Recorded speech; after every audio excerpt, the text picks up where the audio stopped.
Good evening, I'm Stevenson Manners, your moderator for tonight's roundtable discussion, the fourth in the ongoing series.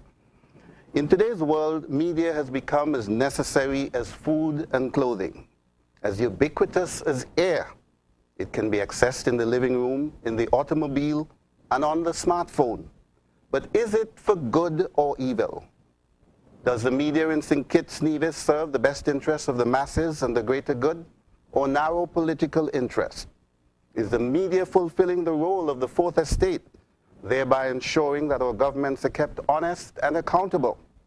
Tonight we put the critical lenses on the media in St. Kitts and Nevis as we analyze the role and power of the media. We will discuss issues and ideas, and not necessarily personalities. We will seek answers. To explore this topic, we have here assembled an eminently qualified panel. I will introduce to you first, on the extreme right, Mr. Stanford Conway, who was born in New Amsterdam, Berbice in Guyana. He's a retiree of the Guyana Defense Force, where he served in the Special Forces Training Corps, an Army's premier training institution, and the Army's communication officer in the Public Relations and Education Department. He is a three-time university graduate with a degree in communications and a postgrad diploma in education. He has been a media practitioner for over 2 decades and came to St. Kitts on contract to the St. Kitts and Nevis Observer, where he was appointed bureau chief for St. Kitts in 2004. After some 2 years, he went to work with the Leeward Times as the editor-in-chief, and in 2007 moved to SKN Vives, where he's still editor-in-chief. He also serves as in the Federation as Guyana's honorary consul. So we've got Mr. Stanford Conway. And to my right, we've got lovely Mrs. Toni Frederick Armstrong. Toni was conceived in Nevis, born in St. Kitts, grew up in Montserrat, and completed a diploma in radio broadcasting in Canada, where she lived for many years.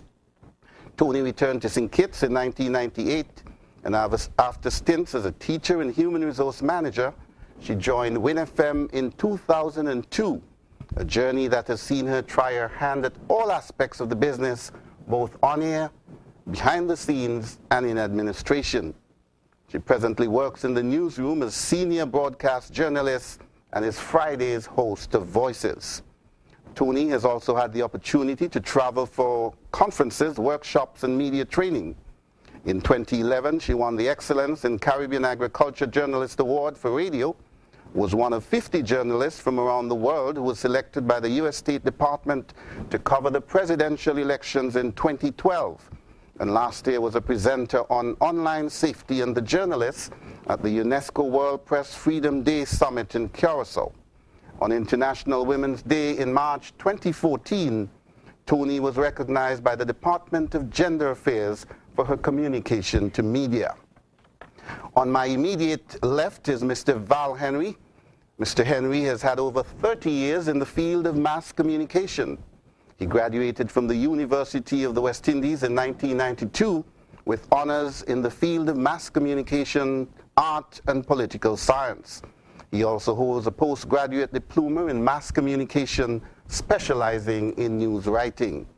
Mr. Henry is currently the owner and CEO of VH Communications and Marketing Agency and the online news website myview.com.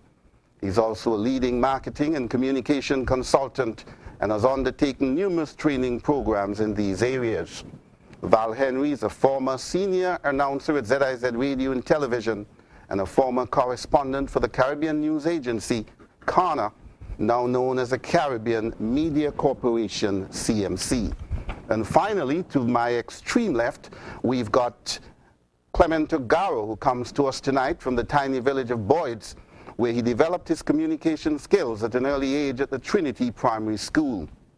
Since those primary days, Clement Ogaro, aka Monarch, has entertained audiences all over the world with his calypso rhythms. Since March of 2013, Ogaro has assumed the title of General Manager of ZIZ Broadcasting Company. As a graduate of the University of Phoenix Ogaro has returned home from places like the United States, Argentina, and the Philippines to put his brand of media at the forefront of communications delivery in the Federation of St. Kitts and Nevis. So there we've had it from our 4 panelists, and when we come back, we'll hear how they describe media.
Welcome back, and let me remind our audience out there in St. Kitts and Nevis and even in the diaspora, you'll be able to join our conversation by calling into this program at the top of the hour.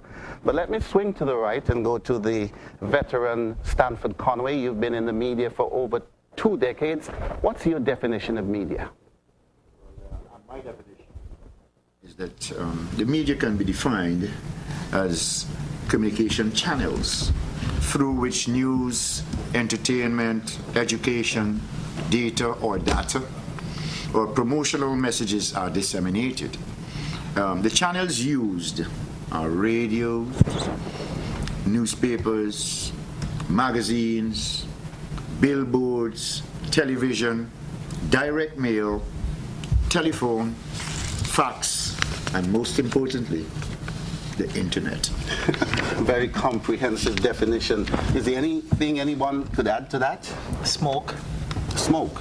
Smoke. In other words, what I'm trying to say in a light-hearted way is that we know the traditional media and we know the so-called new media and social media, but really anything that reaches from a sender to a receiver is the media. So a classroom session is also the media. When a teacher is presenting a lecture in a classroom to a group of students, that's the media also. When you have a situation where somebody's going around and making an announcement around town, that's also the media. Reggie, for instance, I didn't want to give him free publicity, but any form of communication, any form of reaching to somebody else is the media. But we know traditionally, when we say the media, people think of journalists working for radio, internet, and television station and newspapers, but it is really more than that. And some of those that were highlighted by Stanford, people don't know books, authors, and the publications, that's part of the media. Tony, how do you see the role of the media? And we're talking about the traditional one here. Well, that was what I wanted to add. I was going to say to Val, for the purposes of this conversation, I was hoping we would focus on the more traditional media, because I don't think we can have a very focused discussion if we're going to include all of it. Yeah. So I'm thinking more traditional radio, TV, print, internet, very important. We would have to focus perhaps on social media, new media, and mainstream media. Absolutely. Well, in terms of the role of the media, I mean, I can sum it up fairly quickly. I think first and foremost, the role of the media is to inform. I like to think that there's an education component. And we can't underestimate entertainment as well.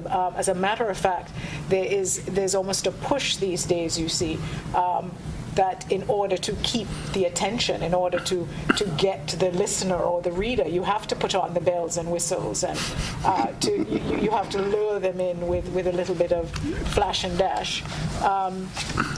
But I think, so in a very basic way, in informing and educating. But I don't want to get into the role of the media as the fourth estate yet. No, we'll get to that later for sure. I think that is certainly a part of the conversation, but you want to tackle that separately? No, we'll definitely tackle that later. So in a very the program. basic and general way, I'm going to go with that. That type of definition. Well, let me just go ahead and add, and I know Tony kind of hit on some of the points that I was thinking about where, the role of the media, it's one way of trading and marketing of products, but not only products, but also prejudices as well.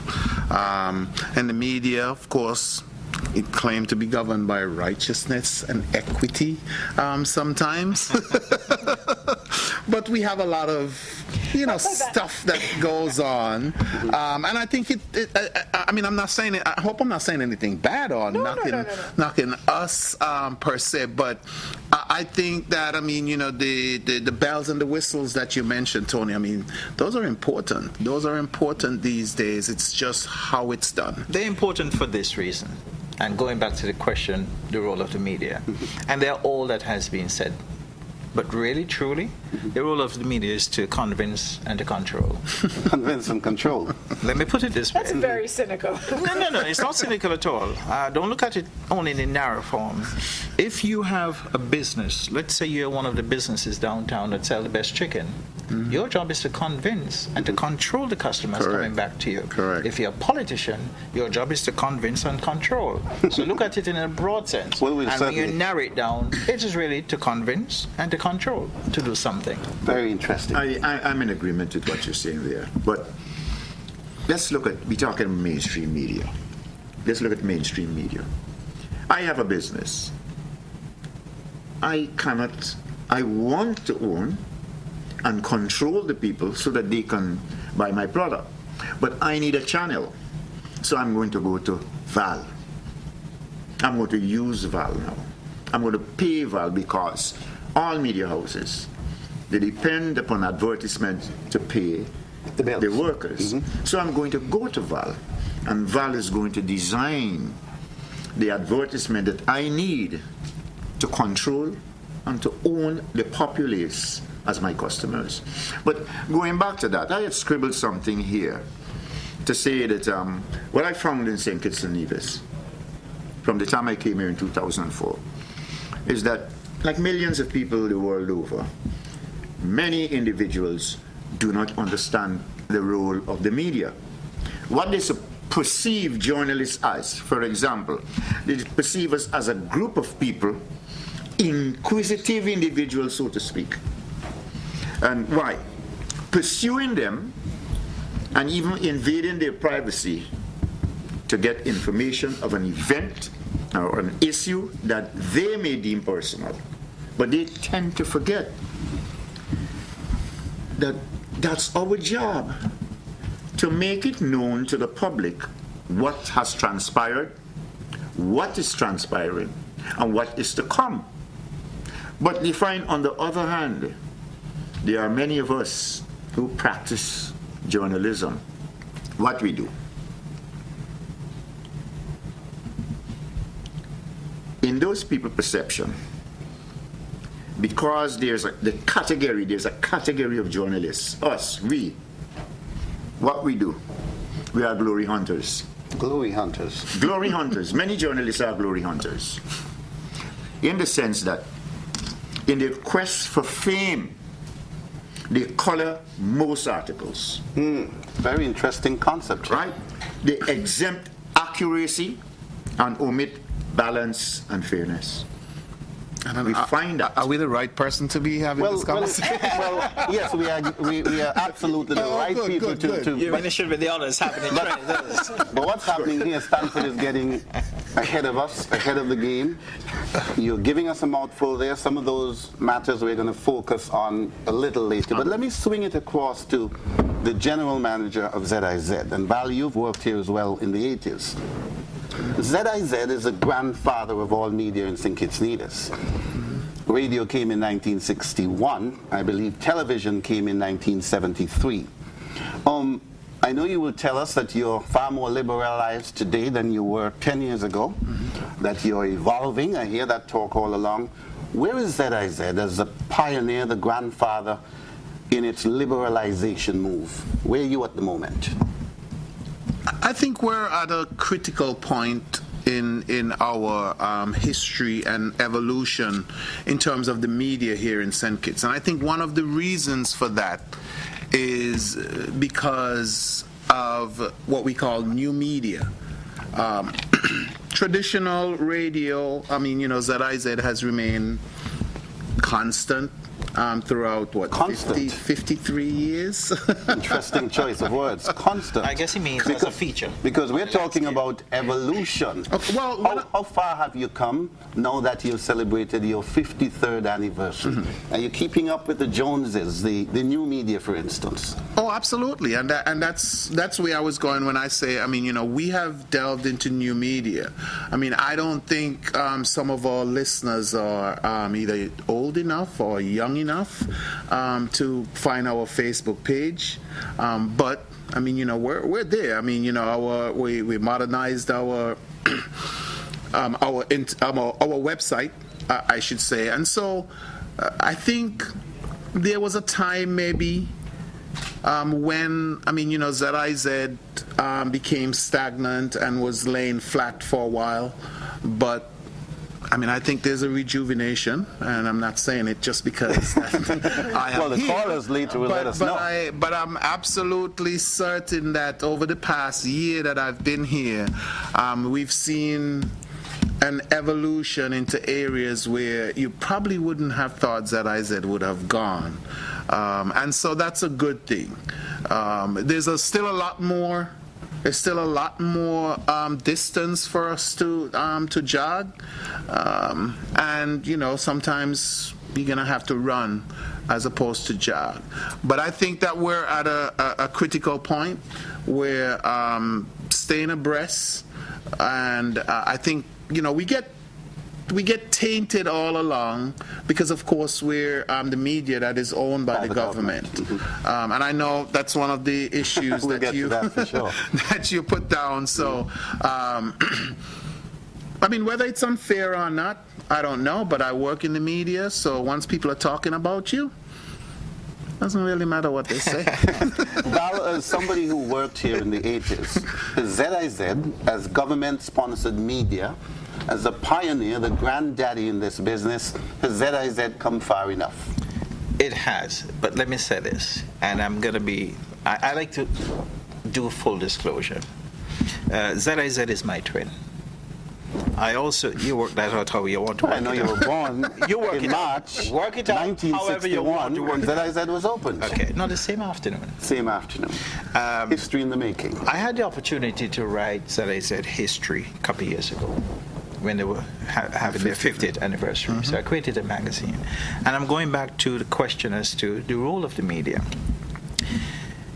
When F.T. Williams, Paul Southwell, and Nordy O'Loughlin, the three leaders who really led the way in the creation of ZIZ Radio, did it. That Sunday afternoon here at Springfield, Paul Southwell said, and so did F.T. Williams, that the role of ZIZ, the media, was to inform, educate, and entertain. Inform because at that time of radio, the literacy rate was not what it was. ZIZ was the radio station and the medium through which people were helped to do their homework, their schoolwork. So education. Entertainment was also part of it. and information in times of disasters, in times of wars, in times of celebrations, etc. So inform, educate, entertain was the role. And I'm going to tell you something else that Paul Southwell said that same afternoon, March 5th, 1961, that radio, ZIZ, is not to be used for political purposes. Not to be. Not to be used for political purposes. He also said, and he was a visionary, that he saw radio in St. Kitts and Nevis branching and working with other radio stations in the other Caribbean countries and producing information, helping to educate the people of the West Indies at a time we were in the West Indies Federation still, 1961. And he wanted to see a collaboration of effort. That didn't happen. But today we have CMC, we had Kana, and we have this OECS link and all the things that happen. A visionary. 53 years ago, the man was thinking about that in that regard. And I put it that way because a lot of us drive on the F.T. Williams Highway and don't even know who he was. But that's who he was. And that's what they thought of in terms of the start of the media, starting with radio in St. Kitts and Nevis. Tony, as somebody in new media, or newer media, do you feel that ZIZ is keeping abreast? I think in terms of its package, its news package, its radio programs and so on, I think they're competitive. In regards to, and this isn't a criticism of any particular administration. I wasn't here during the former administration, but I understand that, and it's always going to happen, despite Mr. Southwell's best intentions. And I've always loved what I've heard about him in regards to his magnanimity. When you have a government-run radio station, there's going to be, I wouldn't necessarily say an angle, but the bottom line is that's what its role is. And I don't have an issue with that. I don't even have an issue with politically aligned media either, as long as you make it clear that is what you are. My issue is if you're trying to sell yourself as an independent, but you really have an angle. So you're trying to say, yes, we're there for everybody, and You're not there. You're not there for everybody, and there is an angle. So you know what? And in St. Kitts, long before radio, there were always newspapers. And you have politically aligned newspapers, you have politically aligned media houses, and so be it. But just say that that's what you are. So I still find that media, and this is not just in Kitts and Nevis, that government-controlled radio stations will tend to have an angle, and there's still concerns about access by opposition parties, which was addressed recently in Nevis, actually, with that election petition case. I still think there's some work to do, but I must say in the year, should I call you Mr. O'Gara because we're on the air and I have to be formal? Mr. O'Gara. I can see that efforts are being made, but that's another thing too is the world ready for that? Are governments ready for some manager at a radio station to say, well, put on a little bit of that protest march? You probably get a phone call saying, hello, what was that about? I'm not saying that's actually happening to you again. But I turn my phone off. I think we have a way to go. But in terms of competitiveness, when you turn it on and you hear a show, or I think everybody's got to Steve, up their game. we have to be fair and honest. And Tony works for Win FM, Conway works for SKN Vibes, I work for myva.com, and Clem works for ZIZ. But we can't blame ZIZ for what it was and what it is trying to not remain. All media organizations, in particular radio, everywhere in the developing world or underdeveloped world, started exactly because they were government-owned. So throughout the Caribbean, the JBCs, the ABS in Antigua, etc., it's the same thing. And it was for the same reason spoken of by F.T. Williams and Southwell and them, because they wanted to use radio for a purpose, to uplift the people, to educate them, to move them socially. And that is how governments became involved in radio stations. Not that they set out to say, hey, we want to control the minds of the people. But then it goes back to what I said, convince and control. But you could do it for good and for Yeah. not good purposes. Now, Tony, you mentioned the Nevis situation with the election petition case and how that will probably impact ZIZ and also Nevis Television, NTVA. Now, when Judge Lionel Jones handed down his judgment on the 21st of March 2012, it was a 5-point judgment. And point 4 said, I declare that the petitioner's right to freedom of expression and his right to be treated in a discriminatory manner by reason of his political opinions, guaranteed under sections 12 and 15 of the Constitution of St. Christopher and Nevis, have been contravened by the failure of the Nevis Island administration on its nightly newscast to cover any of the political events organized by the petitioner's political party during the campaign leading up to the election of July 11, 2011. And I know you covered this comprehensively on your program. Now, the petitioner is now the Minister of Information in the NIA. I would have thought that the Honorable Mark Brantley, having said so often and so vociferously that he had struck a mighty blow for democracy, that on assuming office he would immediately introduce an equal time doctrine on NTV. Now, this judgment has been handed down 2 years and 2 months ago. NTV in the past 18 months has simply highlighted a different administration, different faces. Simply put, it has been the same old shoe on a different foot. Our politicians simply being self-serving. Yes. That's not to the Deputy Premier necessarily, but that's how politics works. I don't think it's right. And you know, if I have the opportunity, I will certainly put the question. Well, you said if you had the opportunity. No, I will. No. But Put it this way: when I have the opportunity, yes, but there have been raise 2 years Right. and 2 months. No. You were one of the most vigorous Right. in. In my defense, we don't get Nevis TV here, so I'm not. Well, you don't familiar. see it. We don't see it, so I don't know what your nightly newscast But- or programming looks like. But How about coming over for a weekend and looking at television? But hang on. But I will say right here on national television that I will ask. It's a question you must I ask. will ask. Because I will ask. it is simply, as I I said, will ask. same foot. I'm committing. I will Steve, ask. who owns the media controls the media. And whether that is a bunch of businessmen and women, or whether it is a trade union, or whether it is a teachers union, or whether it is a religious group or government, who owns the media controls the But I media. just said that the Honorable Mark Brantley said that he had struck a mighty blow for democracy. So is that just talk then? At the time when The he struck media is owned by the people. it, when he struck it, who owned it? The people. He said it's owned by the people. That's a fallacy. The people, the people do.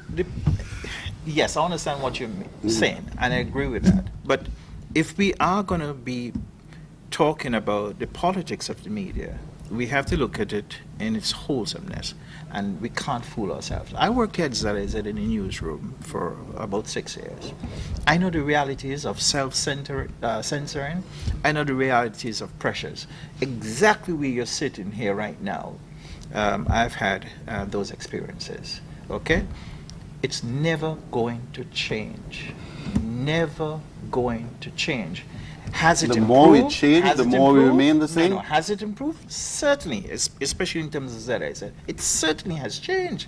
I mean, I'm seeing news coverage on ZIZ TV that normally you would not have seen. Heck, I saw ZIZ at Convention Convention yesterday. Convention I yesterday. think that's the first time. No, it's the second time actually. I know when the first time was. I won't go there, but it was the second time that has happened. So has it changed? Yes. Has it provided some opportunity? Yes. Will it ever be free in the way that we intend? Not under this, not under that, not under now, not under future, not under never. But Sorry to be- Steve, just sorry But to it's be still- so but pessimistic. this is it's the still an reality. important point to And by the way, ask. sorry, Tony, it's not only here now. Go to Jamaica and ask. No, the but Ja- we're No, focusing no, tonight. go to Jamaica and you'll have the same thing. Go to Antigua, you'll have the same thing. I'm saying that to make the point to support what I just said. But maybe the politicians there have not said boisterously that have struck a blow for democracy. The Honorable Mark But he Ransby has said a that. point, because this is actually a case, a precedent-setting Correct. case. Yes. And but you know, in terms of the case, though, I mean, I know the as you said, the fourth bullet, and I've seen the document referencing the political campaign. I mean, I think there's much more to that. I mean, in terms of how you cover politics, and that's the reason why, as you guys mentioned, you know, and some people may not see it as the revolution that it is. But as I said, we showed up at both conventions of the ruling party and also the People's Action Movement. We covered it. We covered the first Prime Minister's 75th anniversary, 75th birthday. So we're covering issues. I think some people probably still have a problem with, I mean, you know, angles at how you look at stories or voices or clips, sound bites that you play, because people would say, well, okay, yeah, you played a sound bite for somebody, but you know, it's making them look bad. I mean, how do you make somebody That's look an bad in interesting their own point. words? Coverage is one thing. Well, no. Let me change that. Being there is one thing. What is broadcast or written or aired, audio, is a different thing. So you can, the responsibility is not simply to show up. Correct. It is the quality of the coverage. Correct. That is also That's the important. point. And Yes. the balance that you put in it. I feel that media should seek, especially I guess I know we're going to get into a discussion of the news in a moment, but it should seek to be pretty devoid of emotion. It should be, he said this, later on he said that, he said this, and in response he said that. That to me is really an ideal newscast. I feel we should not be using too many adjectives and Coloring the news. Yeah, exactly. Unless, of course, you have a more of a, I don't want to say a tabloid type, but you know, you have different types of news, or you may have editorials, or you may have a more informal newscast. So you may get a bit more conversational. But I'm still very old-timey. I'm still, you know, that old-time BBC with the news and these are the facts and that's it. But you have different kinds of media, and you have to compete with social media. Yes. And they want the color. Yeah, So, but I think too, I mean, you know, as you said, I mean, I don't think we've been able to differentiate in St. Kitts Nevis between news and commentary. I think we there's a intertwine of news and commentary, and so we have a lot of the reporters, a lot of, and even us here at ZIZ, sometimes we're guilty of it as well, to where we immerse ourselves into the situation, and that's where the adjectives that Tony's talking I don't agree about. anymore. I once held those views, perhaps when I worked here at ZIZ, and it was not the culture of ZIZ. It was the culture of the training back then. And I have learned one thing in this business: you have to evolve. Back then, when I sat there, presented the news, I did it like the BBC style. Today, if I'm doing that, it is totally different. It is more relaxed, etc. If I make a mistake, I'll make a light moment of it. And back then, we didn't do it that way. But just to say, it is impossible. Stanway and you guys, you have been editors. It is impossible, in a true sense, not to editorialize when you're writing news, because the very headline is editorializing. The headline you chooses, the lead sentence is editorializing. I understand what we mean in terms of putting in our personal views and not the facts with it, but sometimes you have to explain. For instance, if Tony, the politician, says that this is the first time that we have had a double salary in December, the journalist has a responsibility to say, however, in 1914, there was also a double salary. In 1985, there was a double salary. but that's not editorializing, that's presenting the facts. No, that's what I'm saying. That's the distinction I'm trying to make. Yes. It is putting in your personal thing that you try not to do, but you have to put in your own You see, part of it where as you well. get personal is if you say, well, Eve, despite the fact that he said that back in 1914, this is what happened. It's how you do it. You could just say, he said this was the first time, in 1914 it happened 10 times, as opposed to, well, he lied. You know, it's how you present it. I Stanford, I know. don't agree. I don't agree. Yes, Like I Mr. said, I Stanford. once was in that mode. Right. And I think social media has taught me well that, listen, you have to change. I once was of that view. And look at all the networks in USA. It is changing to it. Conversational. Yeah. They're putting their own part of it to it. It has changed. So once ago, I held that view too, that you're doing to that. But that straight jacket thing has gone. But as Tony said, if you want to stay competitive. we come from an English tradition. Is the way the Americans report news necessarily something we want to be copying? Why not? But Why hang not? on a Why second, not? but hang on, Why hang not? on a second. Because it's so You're telling me sensationalized. the British style is No, but not just, modern. but Come just, on, come no, on, but just a come on. second. Why Hang not? on, hang on, hang You on. take what is just best. just because I said I prefer to stick to facts and not use a lot of adjectives does not mean that my delivery style is stiff and straight jackety. No, always stick to facts, no matter the right, style. Right. I beg to differ. Because when I present news, I actually do, in my tone of voice, I hope, sound conversational. So I do go for that sort of thing. So it isn't that I am into this stiff. I believe in being relaxed. I believe in sounding like you're speaking to the person and talking with them. So there, I agree with you completely, because you don't want to be dull, you don't want to be boring. But I'm saying, in terms of editorializing, in terms of putting a commentary into an actual newscast, I'm very uncomfortable with it. But different strokes for different trees. You have different. You know what? You have reporters within the same media houses that have different means of course. Well, we'll get of back to the presenting. presenters are telling me that we have to go to a break. Of course, we were talking. Have we gotten through even 2 things on your list? At Yeah, this we've point? gotten quite a lot. We've got a talkative bunch here. But of course, we did a focus on government-sponsored media, ZIZ here, NTV, Nevis. When we come back, we're going to talk about deregulation of the media. I haven't had my. We'll come back to you. opportunity You'll speak have about certainly come back. government.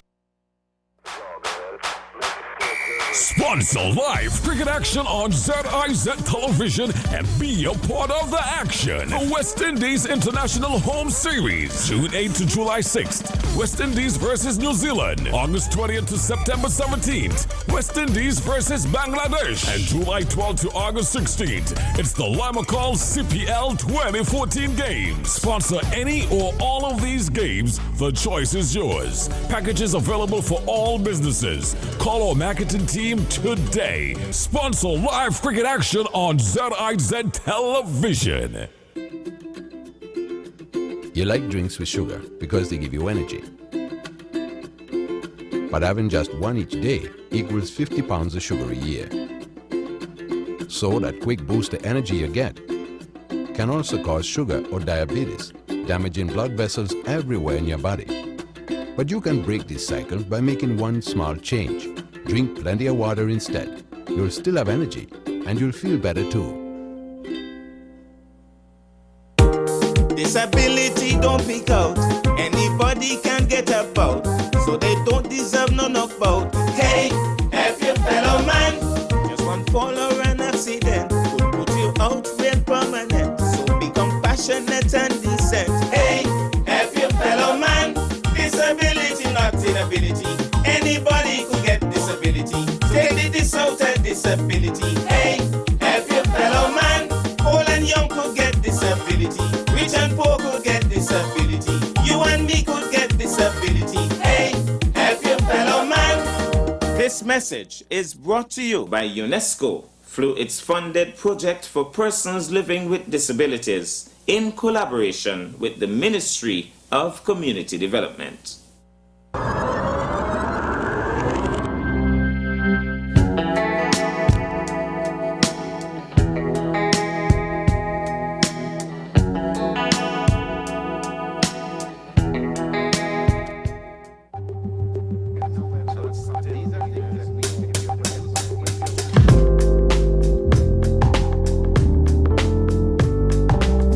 We'll begin to take your calls in another 8 minutes or so, but I know, Stanford, you were keen to tell us about government-run media and the Guyana experience, and then you're going to talk to us about deregulation of the media in St. Kitts Nevis. Certainly.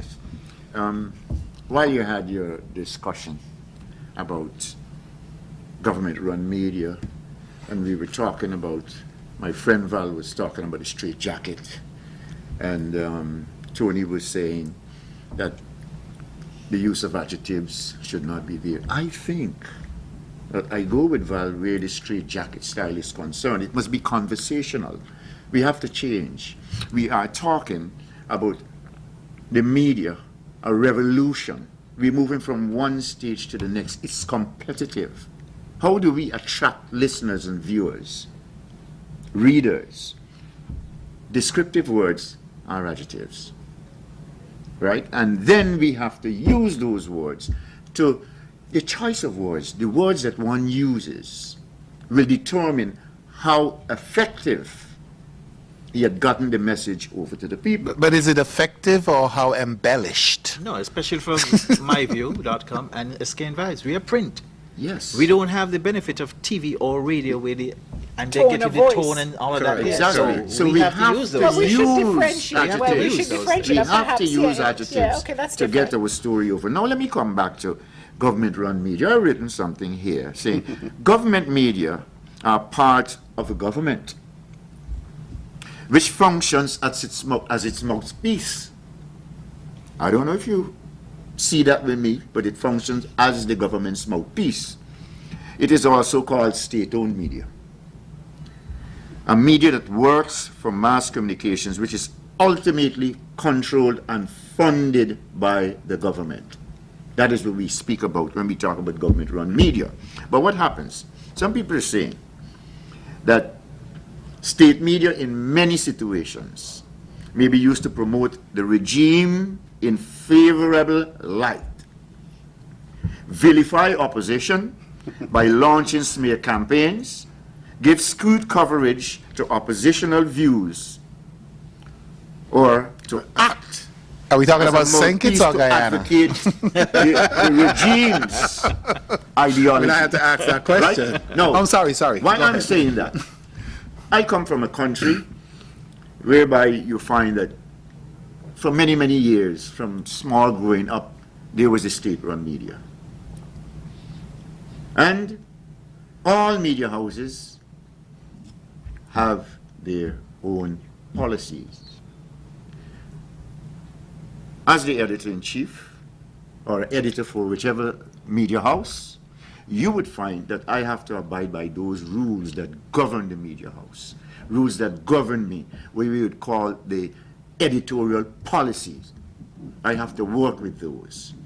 And one must realize, if you do not want to be in a state-run media, whereby everything good must be said by the government, don't go there. Exactly. Don't go there. Because that is the area, those are the people who are putting the bread on your table. But you must remember this.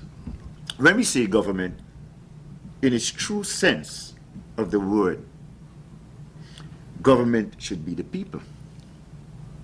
But then, the people have elected a group of individuals to manage their resources. They're looking for economic development and everything. So the people have a say. But then, how good is the people say when compared to the people who manages the people who manage their affairs?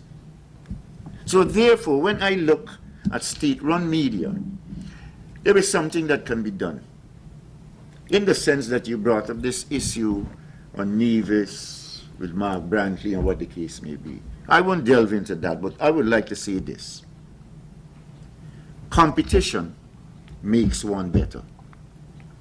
If you have one television station, there's no other television station competing with you. Right now, we spoke earlier about the development, the transition, the revolution, where ZIZ is concerned. You started with the radio, then you moved to television, and that's all. Yep. Now Good, but let's look at radio. 2 radio stations and Good, TV. let's look at what's happening today. Look how many radio stations there are in this country. Correct. And when you compare it to my country, 83,000 square miles, we don't have so many. You understand? And I am seeing that, to some degree, that is freedom. That is freedom. People are being granted the opportunity to have a voice through this medium that we call the radio station. This competition, it's heavy. And the best that comes out from any radio station is which will attract the people, attract the listeners. The same thing goes to television station. And you don't have no competition where ZIZ is concerned. We're going to begin to take your calls in another 3 minutes or so. We have spoken about news in a general sense, investigative journalism.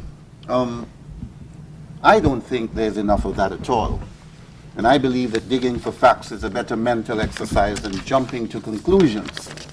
Now, let me give you examples of that. Prior to the last elections, we were told on Nevis that 100% of the VAT money will be repatriated to Nevis because we were not getting a fair shake. I've subsequently heard the Prime Minister, the Honorable Marcel Alaibad, say that, in fact, the VAT situation works to the benefit of Nevis, but that it didn't matter. Let's talk about euro dollars. The Premier said that Nevis had not gotten any of the $9 million, the 9 million euros. The Prime Minister said, no such thing. We haven't received the 9 million euros. It is to be received by December 31st. SIDF. There's not a single division I know who feels that Nevis gets a fair shake of the SIDF monies. But do we ever hear the figures? How much goes to St. Kitts? How much goes to Nevis? The Nevis fire. We hear different stories. We hear stories being broadcast across the Narrows. I would relish the opportunity to have in this studio, in this same set, myself sitting here, the Prime Minister on my right-hand side, the Premier on my left-hand side, and we talk about some of these issues. It would redound to the benefit of the electorate. Instead, what we have are cross-channel talk. Here are very important matters. VAT. How is Nevis in the shake-up? Euro dollars. Who's right on this? SIDF. Is Nevis getting a fair shake? Nevis fire. Who's right? Who's wrong? Why don't we do more investigative journalism? Because getting information is, it's like pulling teeth. And most of it you simply can't get. For starters. But do we try to get it yes. from the horse's yes. mouth? I'm saying absolutely. Tony, let me look Tony, in the camera yes, and tell people. Tony, yes, Tony, we do. Tony, we are 30 years as a nation, as an independent nation.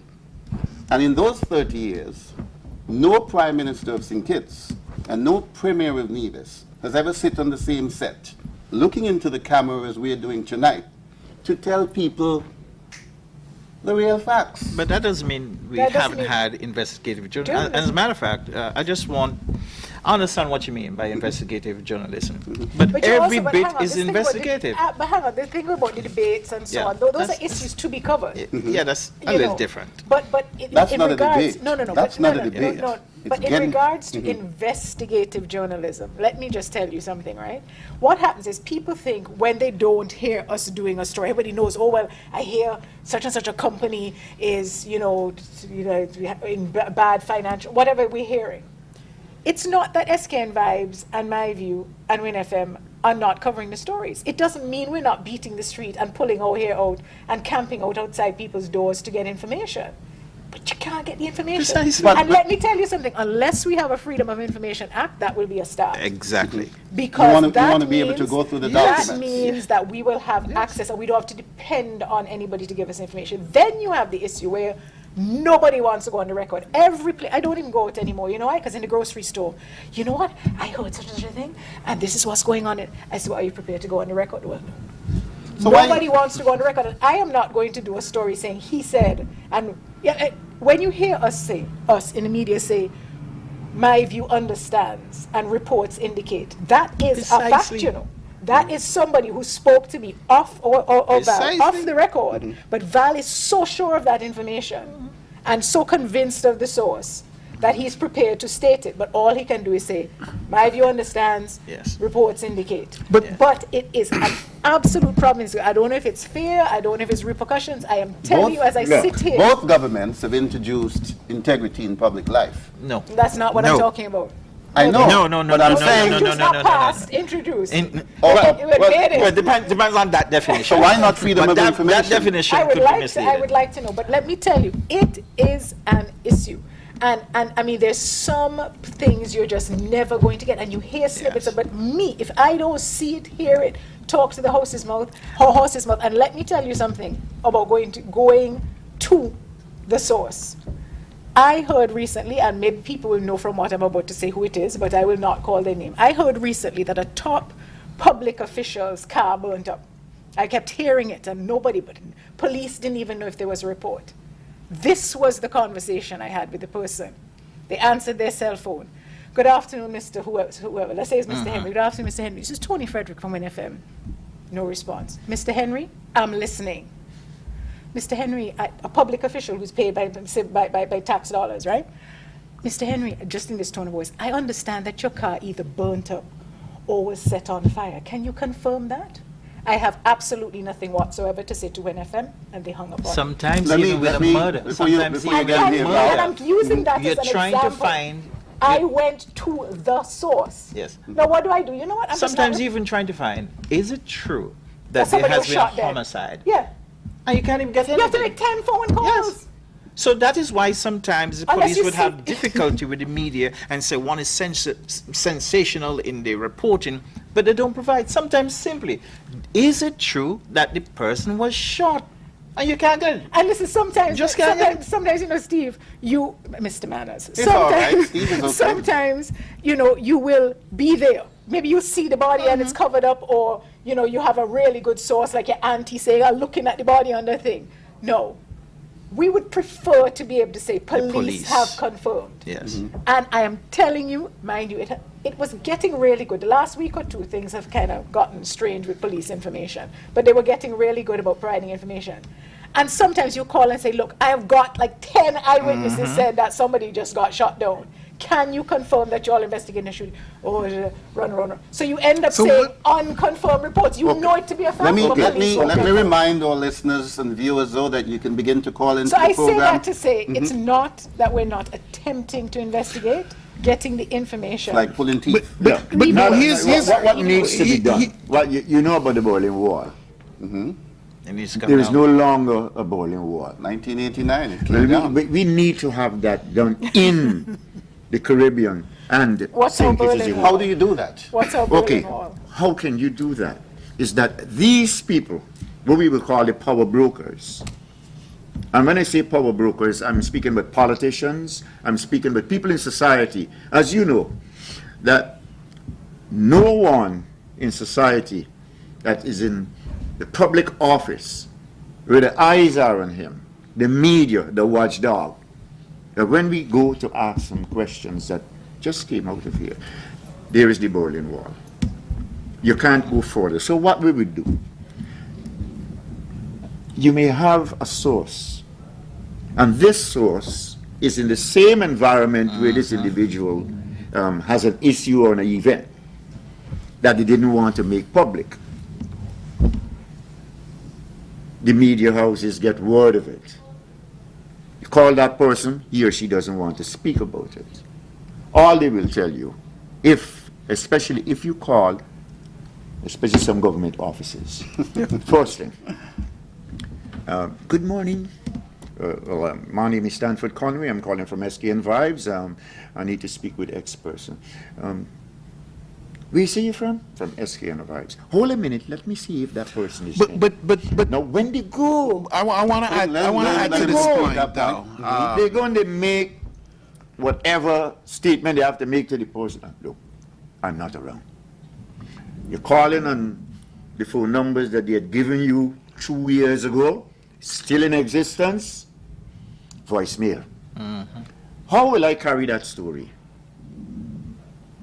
I got a source. It's authentic. So I'm going to state, but I can't put the source's name. So what you find happening in St. Kitts and Nevis right now, the majority of journalists, media practitioners, what do we practice? Conservative journalism. because it has repercussions. But here's my question, and I'm not a news reporter. I've never been trained in news. My question is, I mean, don't you have to trust your source in order to give the information? Yes, yes, absolutely. And could it be that that's one of the issues that we're having in St. Kitts, is that some people just don't trust the media personnel who's asking them the question? But you know, No, Because I that's have wrong. not heard of any situation where, and most media practitioners I know, they would protect their source. And I have not heard of any instance where that has been breached, because it's a sacred responsibility.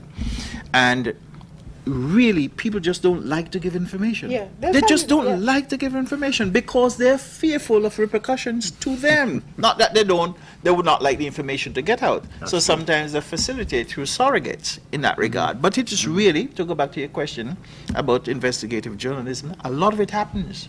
I remember, for instance, a press conference, and when the rumor was around that the government had asked the Governor General to step down, Sir Cuthbert Sebastian, and a press conference came up, and a member of the media asked that of the Prime Minister, and he did not get the answer.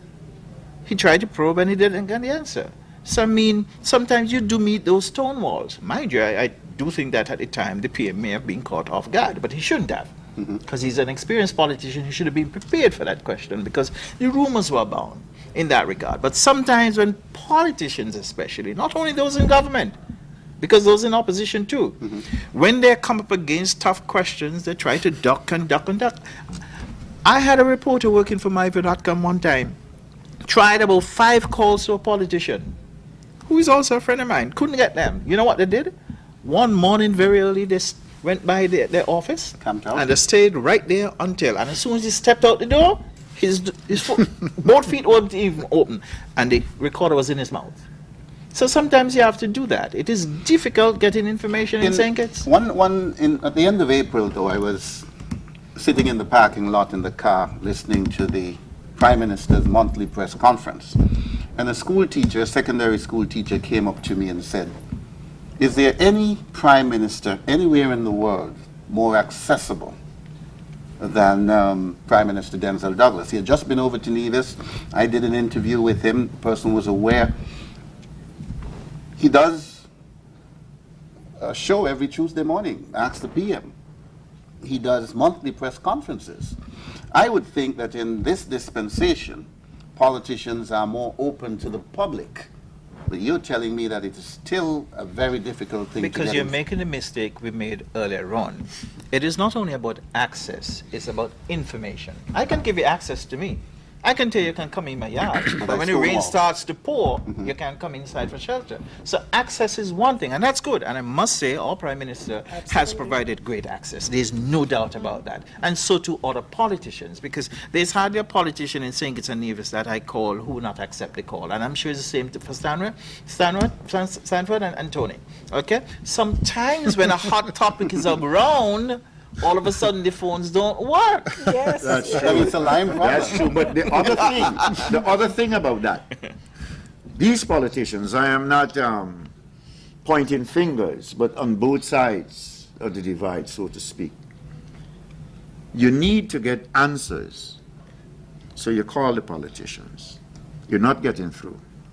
Sometime you may get through to that politician, and he or she may say, what is it you needed? I need to have your comment on X. At this time, I'm very busy. Call me a bit later. You call, and you can't get through. But they want something to be written or aired. They call you, They find you.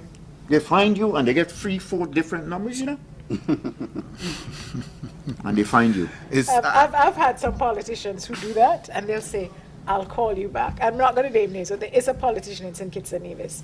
In all the years I have dealt with him, and when I see him, it's interesting. When I see him, he will cross a room to come over and say hi, you know. But once he ever talked to me about an issue, every single time I've called about something, he has said, "I'm going to call you back," and he has never once not. But Ever. Manners, then again, Steve, Mr. I do Mr. think, Manners, though, you- generally you- all you- politicians are accessible. Generally all politicians. But you know what? I would rather they say Generally. no. And I've had politicians and other people, not whoever, say, "Look, I don't want to talk to media at all," or I don't want to talk to this, or I prefer not to comment at this time. I actually prefer that. Yeah. Don't give me the runaround. Don't say call me back, I'll call you back. I'd rather say, I can't comment. Shortly. Tony, we got to take a break here. We think we've got our first caller on the line. Good evening, caller. Good evening, charming lady and handsome men. What a compliment. Good evening. Good evening. My name is Earl Clark, right? Good I've evening, been Mr. listening Clark. to the program, and I believe that one of the reasons why you all are not getting information from the politicians is because of the spin bowling. You know, you all are better than Ramadan and Valentine or West Indian faith. You know, What about Willett? People are afraid to supply you with information. People should not be afraid of the press, but the behavior of the press causes people to be afraid of the press. And that is because of the slant that the press has taken. Once upon a time you used to hear about freedom of the press, but there is no freedom of the press. The press, freedom of the press only relates to the person or persons who own the press. And once upon a time, people used to believe everything that the press said. But people believe about 25% of what the press says now because of the various slants that modern journalism has taken. Now there was a man in Germany by the name of Joseph Goebbels, 1897 to 1945. And he was the minister of propaganda for the Nazi party in Germany under Adolf Hitler. And if you search the internet, you will see that he had 19 principles of propaganda. But I would only relate to 2 because I would take up the whole evening. No, well, we hope you don't do that. Make it as clear and concise as possible. Yeah, I'm only relating to 2.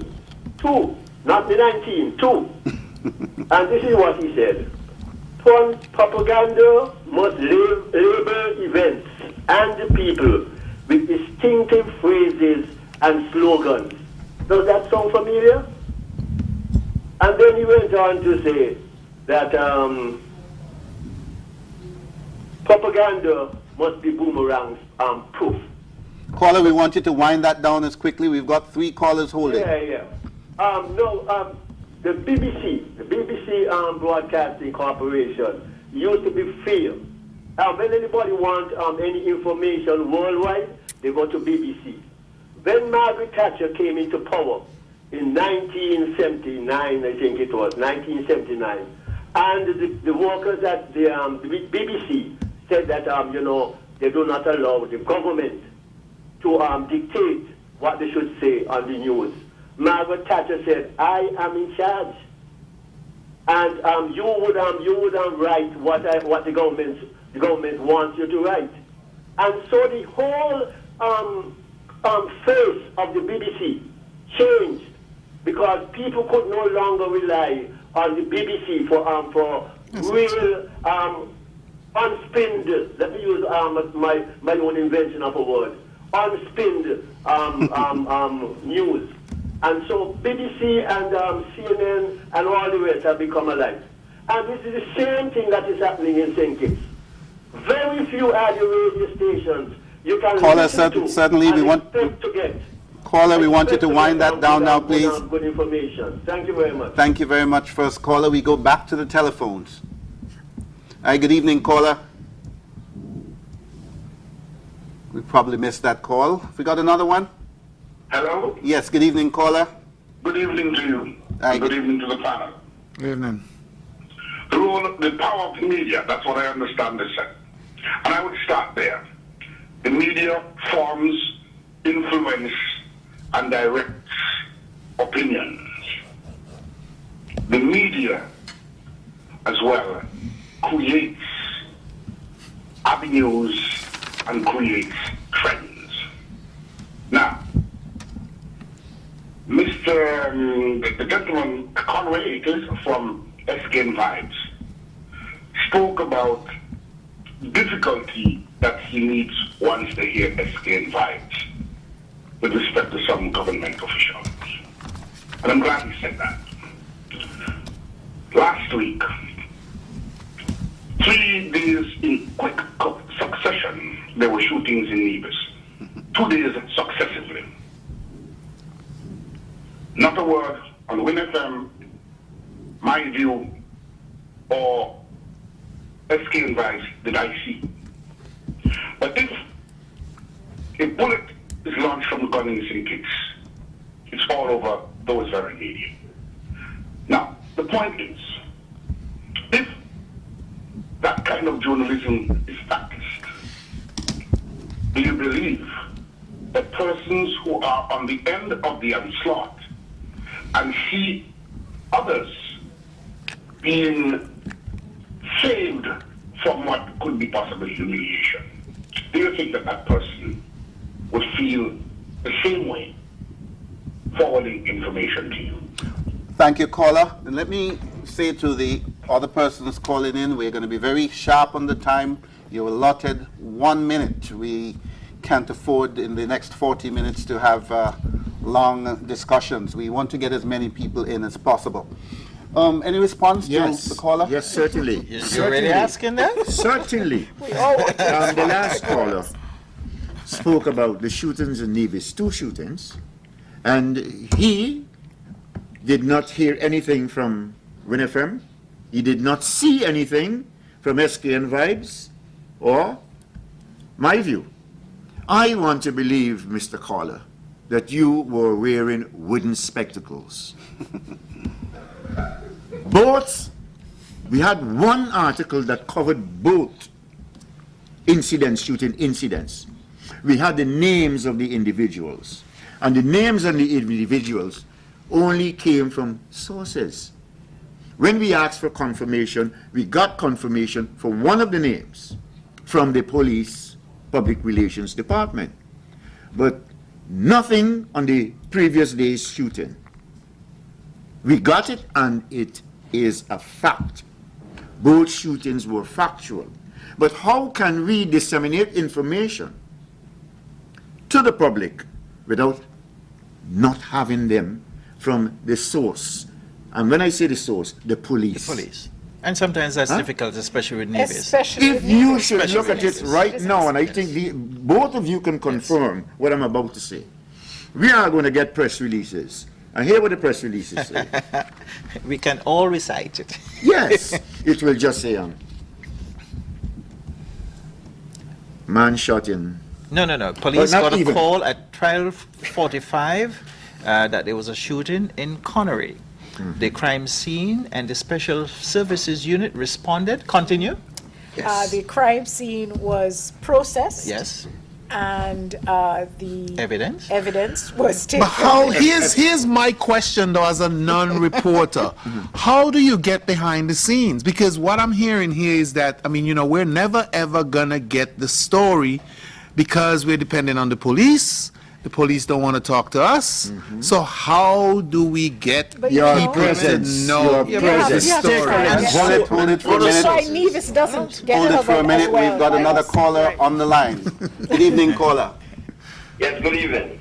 Yes, good evening, sir. My name is Dr. Elvis Taxi Service. That's my name.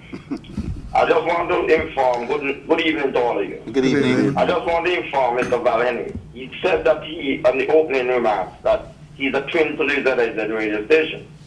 I want him to know I'm a twin to Miss Tony. I knew something was coming. I enjoyed it because I wish I worked in Angola 20 years ago, and they used to have different channel stations with TV, and they had lots of debates about the different things, politics, development, and whatsoever.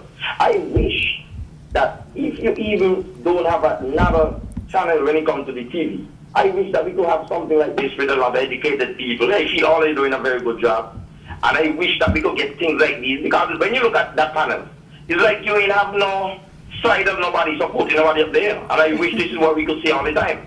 I like what's going on up there, especially when the gentleman from Nevis of Housing, the master ceremony, or what do you want to refer to, Moderator. man? Forgive me. The host.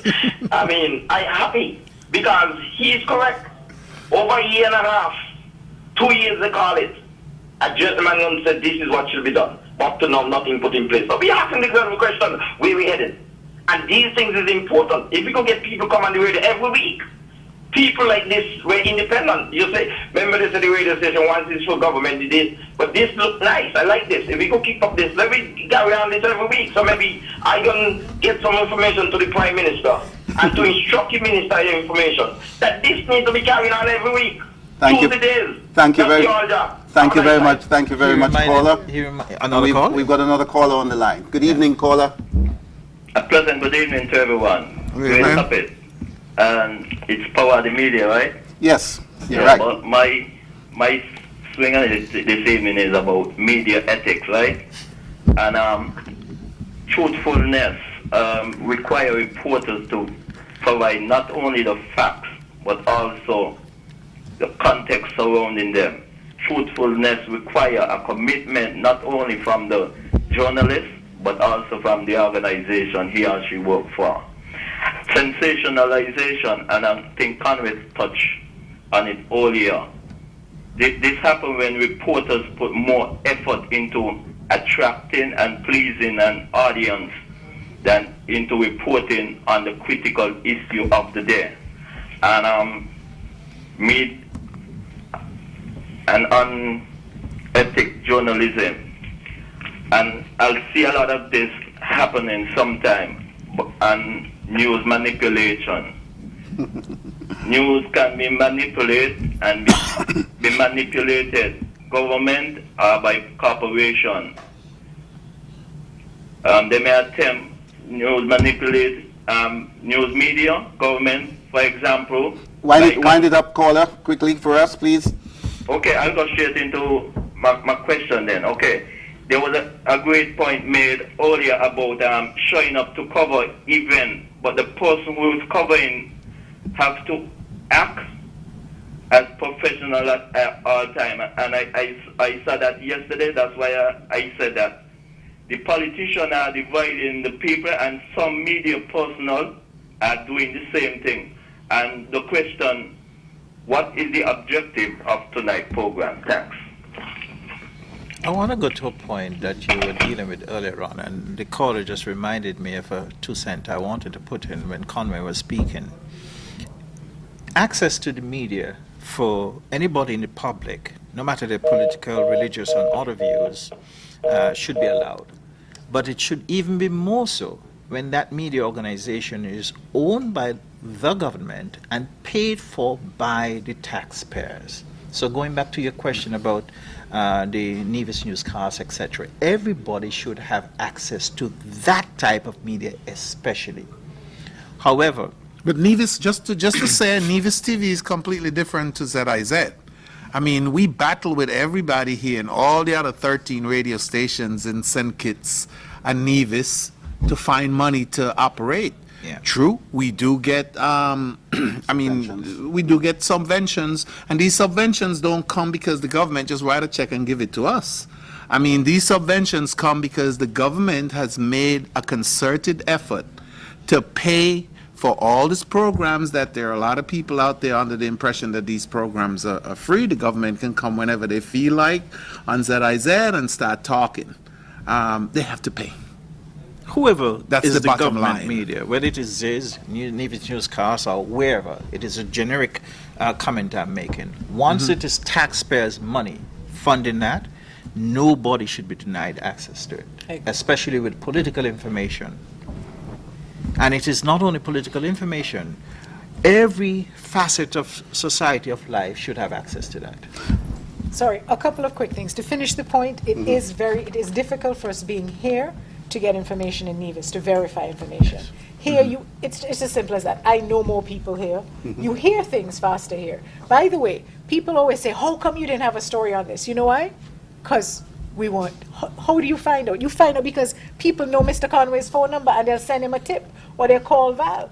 That is how we find out. We sometimes find Precisely. out before the police. We Precisely. sometimes call the police Oh, yes. and say, look, there was a shooting. And they'll say, sometimes the PRO says, oh, let me check and get back to you. So you get it from a tip. And it can happen where sometimes you just don't have a story. It's not that you're covering up or you don't want to. Honestly, when he said the thing about the shootings in Nevis, I won't lie to you, I didn't hear about them at the time either. Can we check the other media houses? You just don't have the kinds of contacts on the ground. Now, that's not an excuse. I'm just explaining why it sometimes happens. Some media has here, like Observer has reporters on the ground in Nevis. The other thing, just quickly, Val, I wanted to say, in regards to Mr. Clark, and when he called and he was saying, you know, some people will just say, well, I don't want to talk to that media house, maybe because I just have this perception of how that media house is. But here's the thing. If you won't talk to the media house, then you're actually perpetuating the situation. Because if I'm doing a story and I want two sides of the story, and you're not going to tell me your side, you're only going to get the one side. I think you need to learn to use the media. Get your side out there. I do not understand the mentality of, well, I'm not going to talk to this person, and then say, well, that person isn't giving my side of the story. It's beyond my comprehension. Two things, Tony. Two things. That is two a things. position. Before we go back to I know you all want to get in here, but I have to move it along. Yeah. The clock is saying we've got another 31 minutes. Okay. Now, Mao Zedong, Chinese leader, said, you're going far, man. let 100 flowers bloom. Now, he came from behind the Iron Curtain, and he said, let the 100 flowers bloom. Let 100 schools of thought contend. Martin Luther King, coming closer home, said riot is a language of the unheard. He is in favor of people releasing their pent-up emotion. Now, in St. Kitts Nevis, we've got many talk shows. They go for a dime a dozen. What do you see as the role of the talk show? And are they serving the purpose for which they are intended? Stanford Conte. Well, I hail from a country where they have many talk shows. And I have seen that the majority of talk shows are politically based. In content. In their contents. Now, for example, the person that I know started the first talk show in Guyana is Tony's boss, Clyde Bacchus. He was a talk show host. But what the show was about, what are we speaking about? This is where you would find that the owner of the media house will determine what the show will be, what the topics will be. If it will be political, if it will be something social with events or what have you. But most of the talk shows that I hear in St. Kitts, they're politically based and biased. Tony, you're a host of Voices on a Friday. You've done that for a long time. Are the shows serving the purpose for which they were intended? Well, I think they're serving a purpose. And I think that perhaps different talk shows have different intentions. There are some political talk shows. Lord, I'm really giving the Honorable Deputy Premier a hard time tonight. But for instance, his program was put at a time when he was in opposition, and that was the purpose, was to get the party's position out there. And that's what that show is. You have more general talk shows, or they're supposed to be, like the Voices, for example. General? Well, in that, the Win FM really does try to give everybody access. Certainly our phone lines are open. We don't have caller ID. Whoever calls in, and so on. We do invite people, yes, nearly every week. I can show you emails, I can show you texts. We invite people from all political parties, ministers of government. Generally speaking, it might take 10 requests and 6 months. You'll eventually maybe get a minister of government to agree to come on for half your show if you're lucky. It varies. Some are more accessible, and it also depends on what's going on. It's getting better. So some talk shows, I believe, are like something like Voices, which is really for the people to call in and discuss issues, and you get somebody who is a specialist in a particular area, and you have that kind of talk show. The vent thing, what Martin Luther King said, he's very right. I think talk shows serve as a vent for people, like a pressure cooker. But I must tell you, though, and I'll remind you of a quote I've seen, anger is only one letter short of danger. I don't know if you've heard it. I have. Anger is only one letter short of danger. And on a daily basis, the venting becomes so intense. There's name calling, there's ridiculing, are we getting to the brink? Are we driving wedges between people?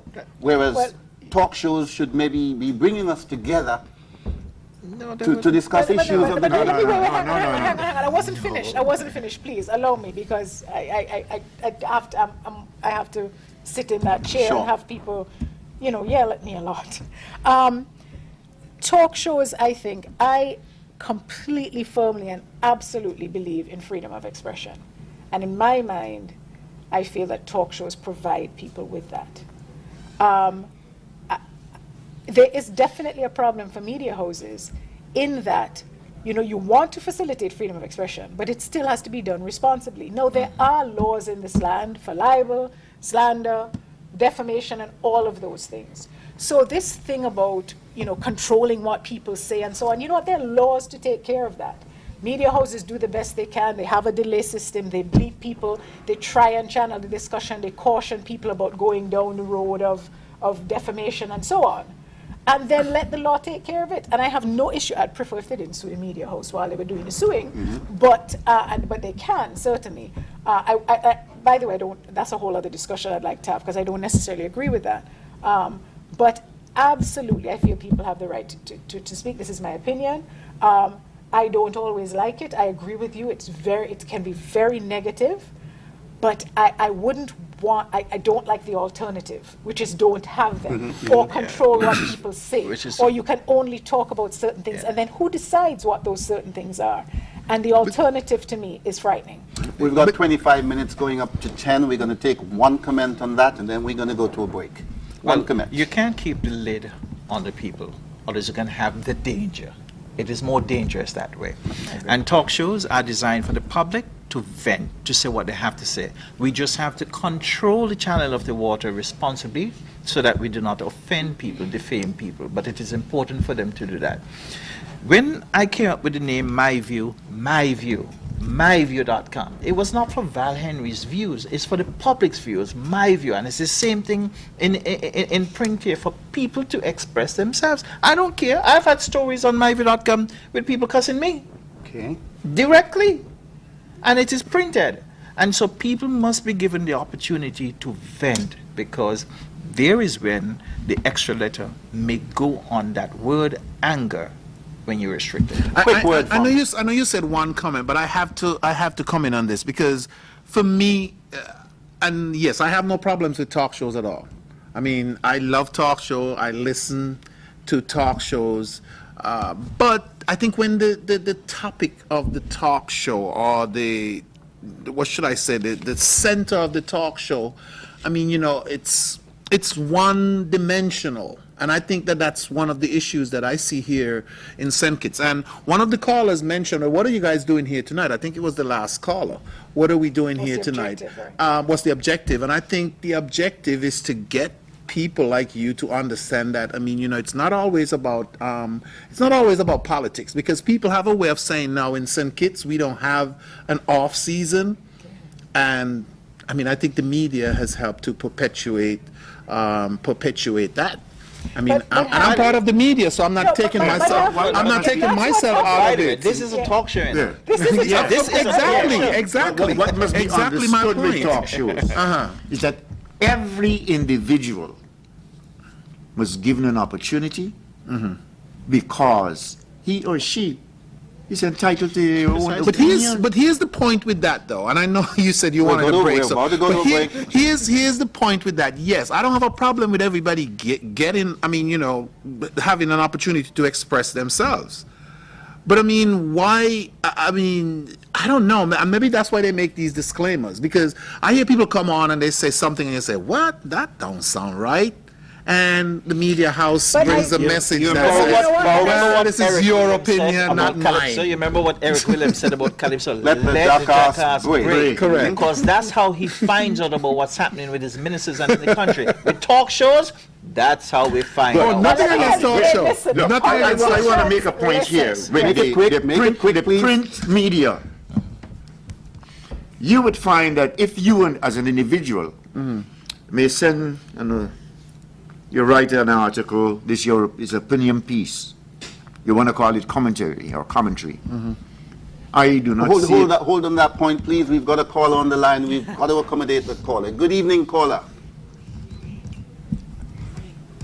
Good evening. Hello. Hi, good evening, caller. Wonderful show, first of all. Thank you.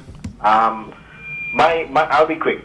St. Kitts and Nevis is maturing as a nation in tourism, in diversifying a lot of stuff and so on, in education and so on. Isn't it time that we mature as media practitioners in insisting that politicians debate civilly on a stage in front of the entire country, as opposed to the thrashing of each other on the political stage? Shouldn't we have matured to the state of having civil debates by now? Caller, you're reading my notes. We've got that point coming up in a reading, moment. reading your notes and reading my mind. We'll take a break. We'll take a break at this point, and when we come back, thank you, caller. We'll discuss that when we come back, and we'll also discuss a point mooted by Mr. Clark earlier. He made an analogy to our West Indian game cricket. We're going to talk about the spin doctors. We'll go to a break. There are moments in life when it all becomes clear, when everything falls away and we realize what's really important. It's there, in those moments, that we see what we value, what we cherish, what we love. For 170 years, across 22 countries, through crisis and through calm, Sagicor has lived those moments and gained the experience, knowledge, and wisdom to keep you protected today and for every day to come.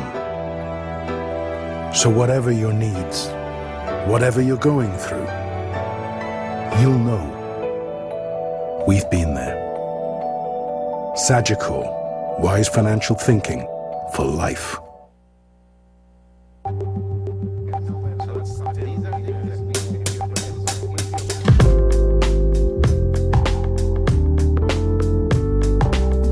That venerable caller, Mr. Earl Clark, a sports person, made reference to Valentine and Ramadan, the spin twins from Trinidad and Jamaica. And in our talk shows, we've got spin doctors, the regular callers who seem to want to dictate how people think, impose their thinking on others, and have a knack of getting in every 5 minutes. The spin doctors, Stanford.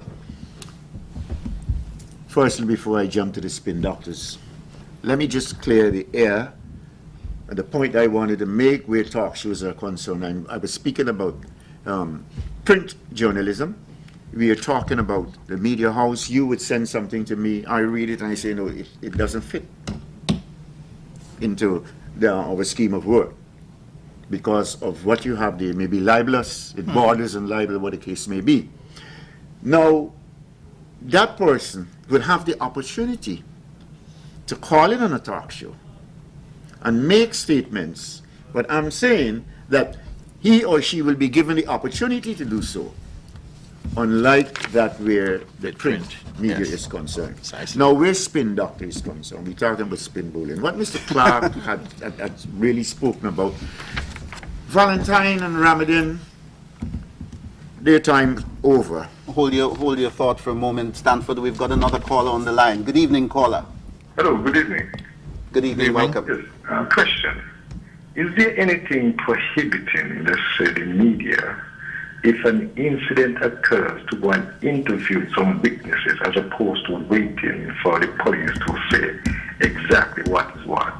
Because I think a lot of people are of the opinion that the media are failing in that regard, that they're just waiting, and the police will say, okay, it's, let's say, an accident.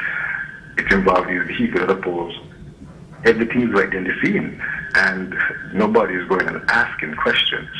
And the legend says, okay, we visited the scene, and this is what we observed.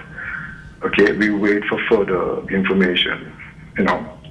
And again, with the media system in St. Kitts Nevis, you have, let's say, ZIZ in St. Kitts and the Nevis section, But on the cable, there's no Nevis channel you could see. And what I understand, sometimes you don't even see that there's Nevis. So what we're actually doing, so I'm just asking if there's anything prohibiting the people in Nevis from seeing ZSL and the people in St. Kitts from seeing the Nevis channel. So that's something to find out. I mean, you guys in the media, you should know if there's any clause somewhere to prevent that. And the last question, another question is that sometimes you find at the end of the day, the media sometimes have come across as they're not really into the news, so to speak, because it's like secondhand. I mean, if you really take it from a court point of view, hearsay. The police yes, you might say the police have the information, but it's basically hearsay. I mean, you have access to witnesses, victims, and other parties involved, and so forth. So I'm just asking, what's the prohibition in those kind of things? Thanks much for listening. Thank you, caller. We do in fact see ZIZ on Nevis. I understand that the reverse is true, not so. That you don't see MTV and just to clarify that, I mean, from my knowledge of the situation, of course,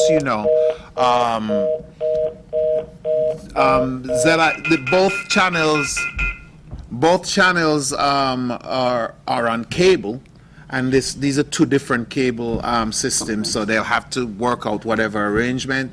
We have an arrangement with the owners of the cable in Nevis, so that you can see definitely ZIZ, which I mean we don't. It's not 24/7, but we do get our special programs are shown in Nevis on one of their channels. Thank you, Clement. And during the last break, the general manager informed us that we're going so swimmingly that he will be adding another half an hour to tonight's program. Tony, you wanted to get in very quickly there. That was an enticement for sponsors to come on board, okay? Can I get that plug in? Part of the business. In regards to whether or not we're prohibited, absolutely not. As a matter of fact, I have to give Conway his props because he will run into gunfire when, and be on the scene. Sometimes he's there before police. Can we interview witnesses? Of course. And we can give information, and we do. But especially in cases where this could turn into an actual case before a court, media houses have to be careful that in their zeal that they're not saying and reporting something that could jeopardize a case. So even if, and the truth is, a lot of these eyewitnesses will tell us more than they tell. I have had people tell me things that the cops have not been told. And I've said, but did you tell the police that? No, I'm not talking to the police. I wish it was not, so it happens. I'm not saying it happens every day, but it happens. But I cannot jeopardize a matter by saying, well, she said she saw Clement O'Gara jumping out the window. You understand? I'm just saying. Is it a high window, Tony? Yes, we can, but we really have to proceed with caution. This is why. Yes. What we'll say, eyewitnesses say. When you hear us say unconfirmed reports, that means that it's from a source on the ground who saw it, but until the police confirm it, that is the proper way to do it. Yeah, now, that caller who made a statement about investigating, so to speak, we do. Now, I would like to confirm what Tony said. We seem to be cutting into you all the time, but we've got another caller on the line. Good evening, caller. Hi, good evening, caller coming in. Hello, good evening. Good evening. It's a little soft. We're not hearing you well. If we're going to add more minutes. Good evening. Yes, good evening, caller. Yes, first I must say congratulations to ZIZ for coming up with these programs. I have looked at the first two programs, and now I'm viewing the third one, sorry. The difference I see is that in the first two, the moderator gave each panelist a chance to make an opening statement on the topic that they were looking at. Maybe the moderator tonight had the same thing in mind, but it has not come over that way, and I am giving this criticism for you to improve. I think you have become a bit erratic, moving from one point to the other and cutting across each other and so on.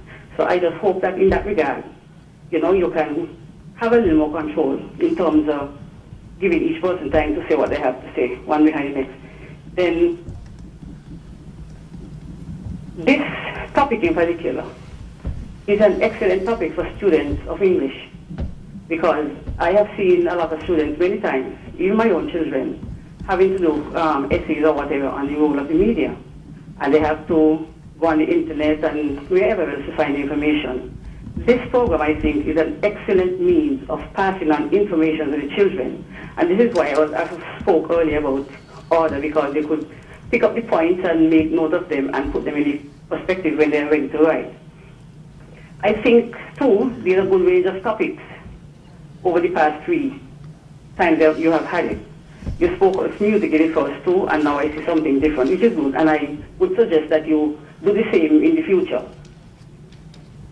Thank you. I find that there is not enough education from the media for kids. It doesn't have to be radio, TV alone. I find there's not enough information or enough things for children to do in the print media. Radio has a great following. Why not create a voices or a talk show for kids at a time when kids are around, so that you can hear their views on different topics?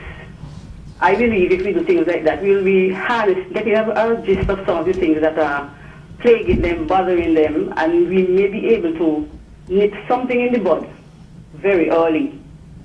And as I said, the print media doesn't, to me, have enough that will gather children's interest and get them to read more, which is what one of the things we want them to do.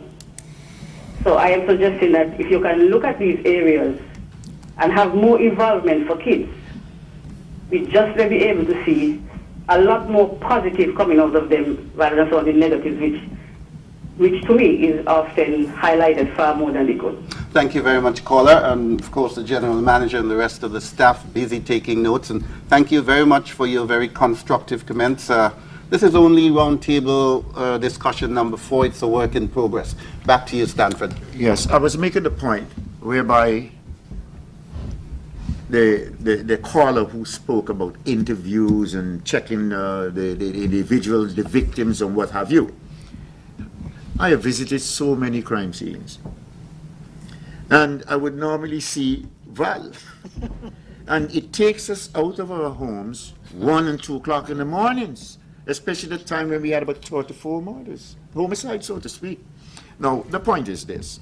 I spoke to many individuals, and they told me they prefer to speak to members of the media rather than the police. Why? I asked the question, why? You don't see what is going on? You see the man who was killed in that building? You know the woman that 3 Molotov cocktails were thrown at her home? Did you see the man who ran from X place to Y for his life? And bullets firing after him? When we tell the police, there are some of them who are going to pass it on to these individuals, and the individuals come looking for us. We don't even want to go to court to stand there to see what we saw. And that's the problem. Maybe there is a change, a slow change is occurring today. But then you have to remember this. The police talk about witness protection. But what happens when you can protect me before the case is being tried? What happened to after the case was tried? Those are the things that the people are saying, and they are scared to come forward. So when that person talk about we are not interviewing people, we do, but we cannot put the person's name. But They will isn't jeopardize that person's But isn't safety. that a story within itself, though? I mean, we have issues with witnesses who are not willing to say anything. Isn't that a story? We've done stories those. on lack of trust with the police. We've done the that. police have We have addressed done it. that. The police have tried things like doing these community meetings. We've done stories on them trying to see if it was feasible to do a witness protection program, a proper one. You know, in a case of, say, a capital offense Correct, where, you know, they would have a reciprocal arrangement with Grenada. So I would go to Grenada and take on a new identity, and then we would do the same. It was just deemed to be way too expensive. And the reality is, you can't tell Val, you've got to go away and become a different person and never see your wife and family again. And that's what is required. That's real witness protection. But I'll tell you this, the police... So these are things that we have The looked police at, and it's a problem. do welcome the people talking to the media. I'll tell you why. Every single day, the CID, that's the Special Investigative Department, they log on to myva.com, SKN Vibes, ZIZ, Nevis Pages, WinFM, and all the others for intelligence Check the gathering. comments. Yes, and the comments too, every single day. So if the people are feeding it to with the media, the police getting it.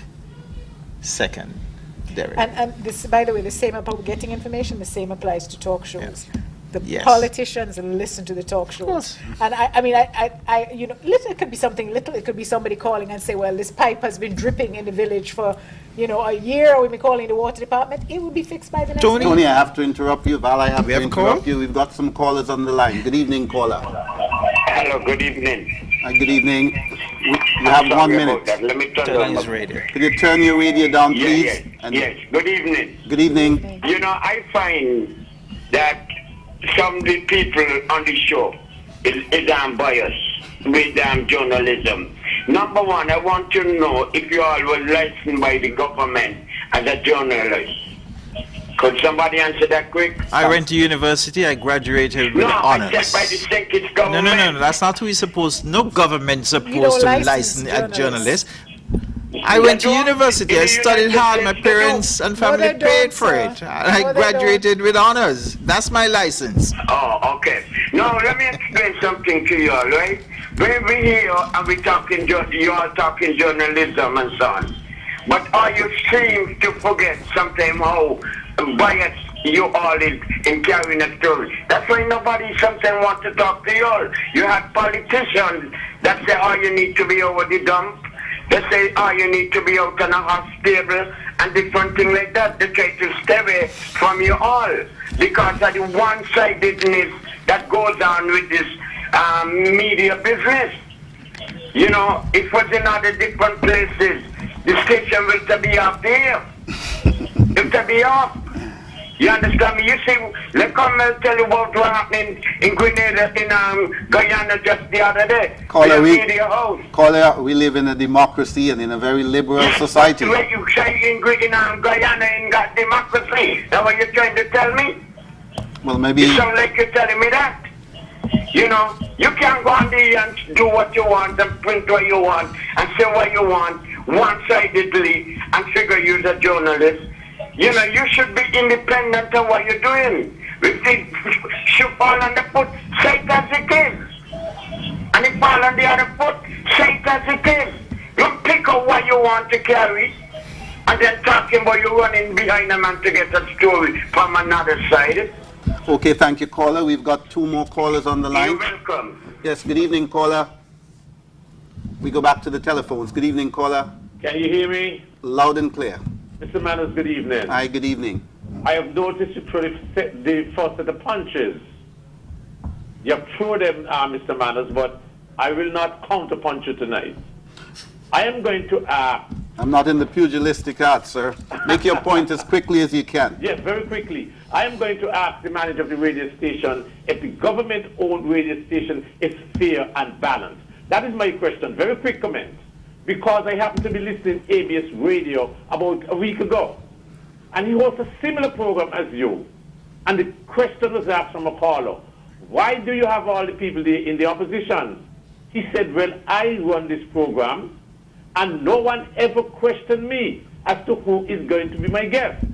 And the government owns the station, and whenever they want to be here, they get equal time. So I am saying to Mr. Monarch, give the opposition equal time on ZAZ, and let the chairman know he must not micromanage the station.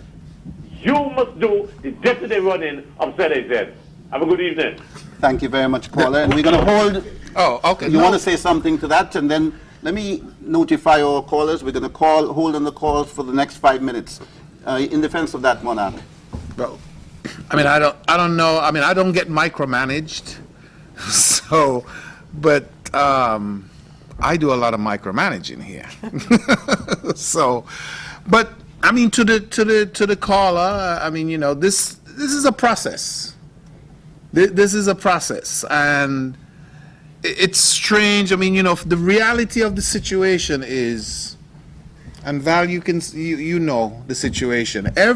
We've had what, 3 different governments in office in St. Kitts since ZIZ was created, and I guess he's referring to the radio station.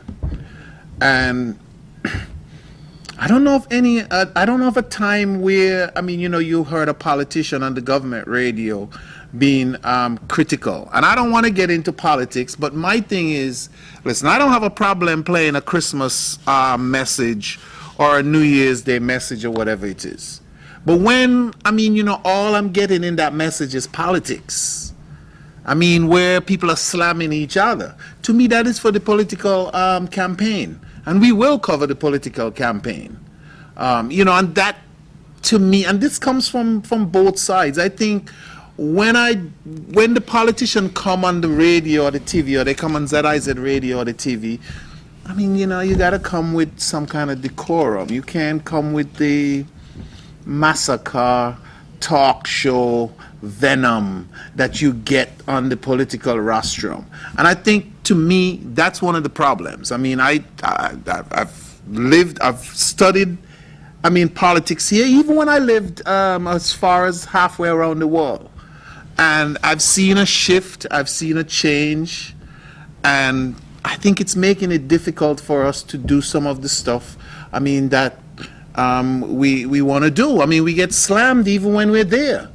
I mean, we went to cover the People's Action Movement convention, and one of the speakers, I mean, looked directly in our reporters and our camera's face, and I mean, said something derogatory about, you know, ZIZ. I mean, you know, the fact is that, hey, listen, last year, maybe the year before, we weren't there. We were there this year. I listened to the news tonight, listened and watched the news tonight, and we had at least 2 or 3 stories from the convention, highlighting the first Prime Minister, Dr. Simmons, on his arrival and the standing ovation that he received. And of course, we covered parts of the keynote speaker, Mr. Mark Brantley.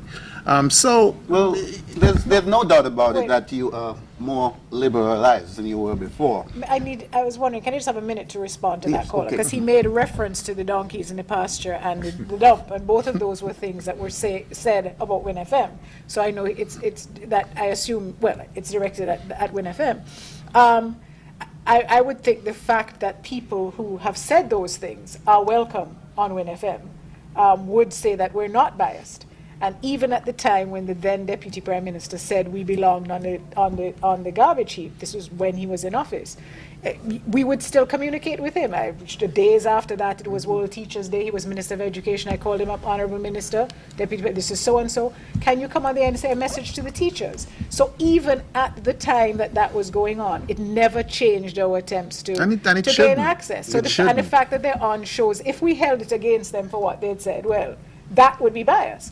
In regards to the inference that our news is one-sided, I can cite several examples of news that we have carried that the CUOPM has picked up and carried because they are favorable, and actually said Win FM is reporting. We have a reporter who has done a workshop with the IMF and is now on their list, so he gets in on all of these press conferences. Most of these stories are very favorable to the government, and we run them, and then the COPM picks them up. We went on the street and talked to people about the PEP, and I'm telling you, 99.9% of the people loved the concept of the PEP. The only concern was how can we make it work? And we carried that story, and that story was picked up. I did an interview at their convention last weekend with the Prime Minister saying, you know, we're ready. That story was picked up and carried by the Prime Minister's office.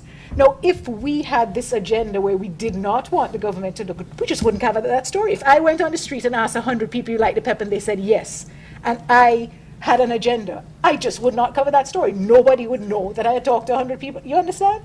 So it's so frustrating to me that people only hear what they want to hear. But let me make the point, though.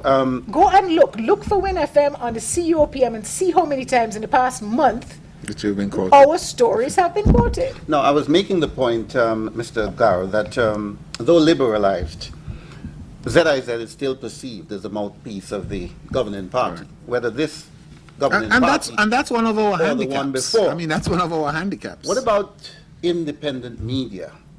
There is the perception out there that some of your media houses are aligned to political parties. Like what I just said, But people have a perception, and it doesn't matter what you do or say. There's no reality to it? No, you didn't hear me call it just now. You didn't hear my response. I heard it. There's nothing One I of can the say. problems that I have found with readership, especially to online media houses, and I'm speaking even in Win FM, they go online too. I'm talking mainly about SK and Vibes, my view.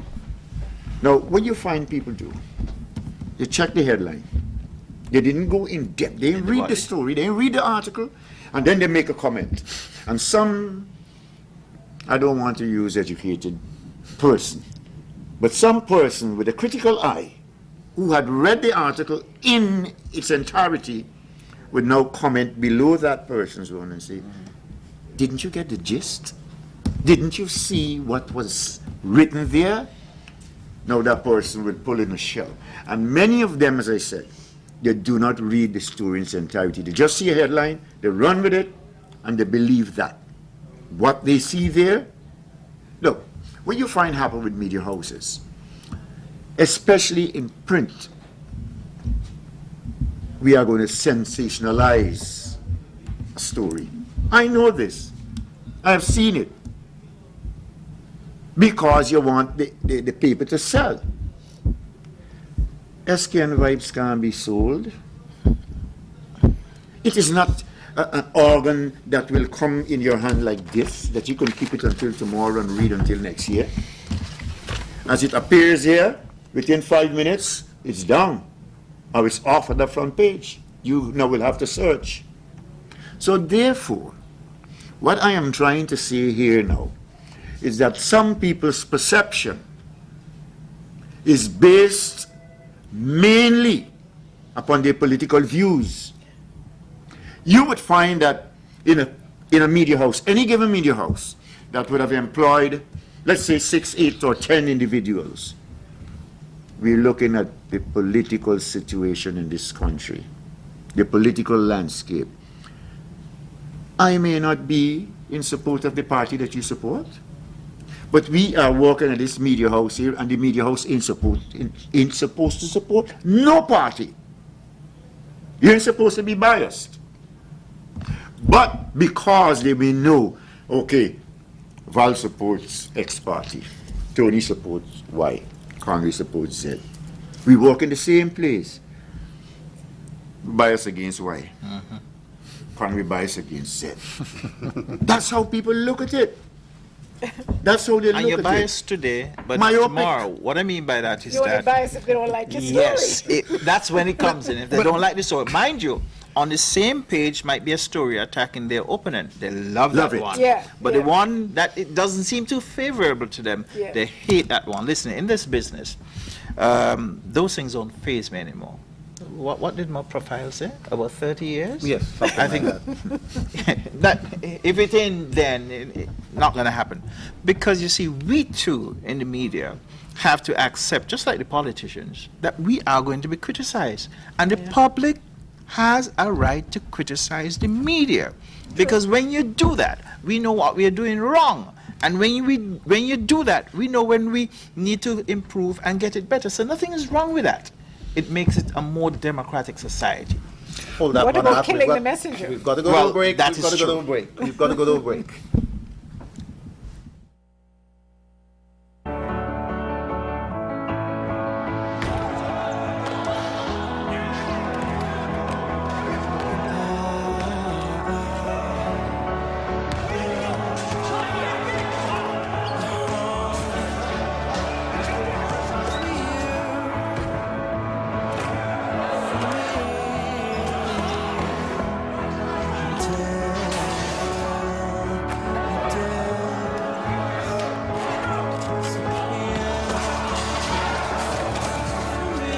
Dedication.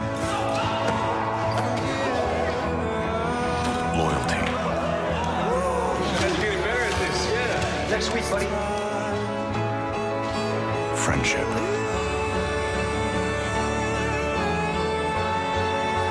The choices we make reveal the true nature of our character.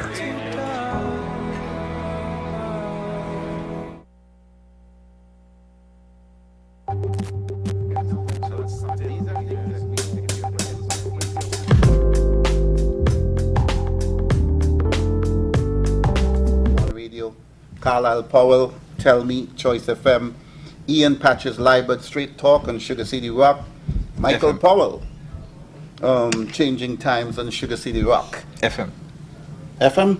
not rock. Sugar City FM. Doesn't matter. Oh, so many new media. no rock in It's getting confused. Do these shows serve a useful purpose? You mean from the politician standpoint? I think the question is wrong. It's a wrong The question. How is would you wrong. phrase that? No, I would say if the shows serve the purpose Of the politician? of the presenter, You got it right. the host, Yeah. because everyone comes with an aim. Yes. And what is the aim? Will I achieve my aim? Well, then, if for me to achieve my aim, what should I say and what should I do? So you got to look at it. Politicians are smart people. They're witty people. And they would want to win the support of the electorate. So they will come with all sorts. And remember this? They will always throw stones at each other. Those in office, you'll get a lot of stones from the opposition, and the opposition will do the same. It's what we call counterbalance. You attack me, I'm not going to retreat. I'm going to counterattack. There are two other talk shows that you miss, and the other one is Ask the Prime Minister, and the other one is Moving Forward by Sean Richards. But just for clarity, I do think, in fairness to him, that Mark Brantley started his show before he was officially a Yes, politician. it wasn't. That's why I said it was. Yeah. Oh, it was before he was a politician. Yeah, it was before oh, he I was didn't a realize it went back that far. Okay, but I only okay. But Sorry. I do think that politicians have a right to have their shows too. Absolutely. They have a right, and they should have their shows because it gives the opportunity to the public to make comments to them, ask them questions, and interrogate them. And I think the Prime Minister's show, for instance, is a good example of that. And people say that he dodges, and of course he dodges. He's a politician, That's what they do. and that's what they do best. But at least he provides an opportunity for people to call and cuss him, people to call and praise him, people to call and ask questions, people to call and just make a comment. And that is good. So I do think that the politicians not only have a right, but should continue having their own talk shows. And you had asked earlier, I don't think that there's another prime minister in the Caribbean. I don't want to say the world. I know Hugo Chavez used to have something similar, but that was very slack. I mean, you only got his supporters calling in. But as far as I know, our prime minister is the only one, not just the talk show, but even having that monthly press conference. Because any member of the media can go. I mean, once upon a time, they even somebody from the Democrat used to go. There was some issue that she just made a More decision. personal. She wasn't going back. Yeah. But it's there for any media host to go, and live on the air, carried on several media. He answers the questions that put to him. I mean, you can't control the answers, but you can pose your question. Which is an important thing, because we in the media like to say that we have a right to know, and I always like to correct us. We have no right to know anything. Exactly. The public is the one who has the right to know. We're just the conduit to the public.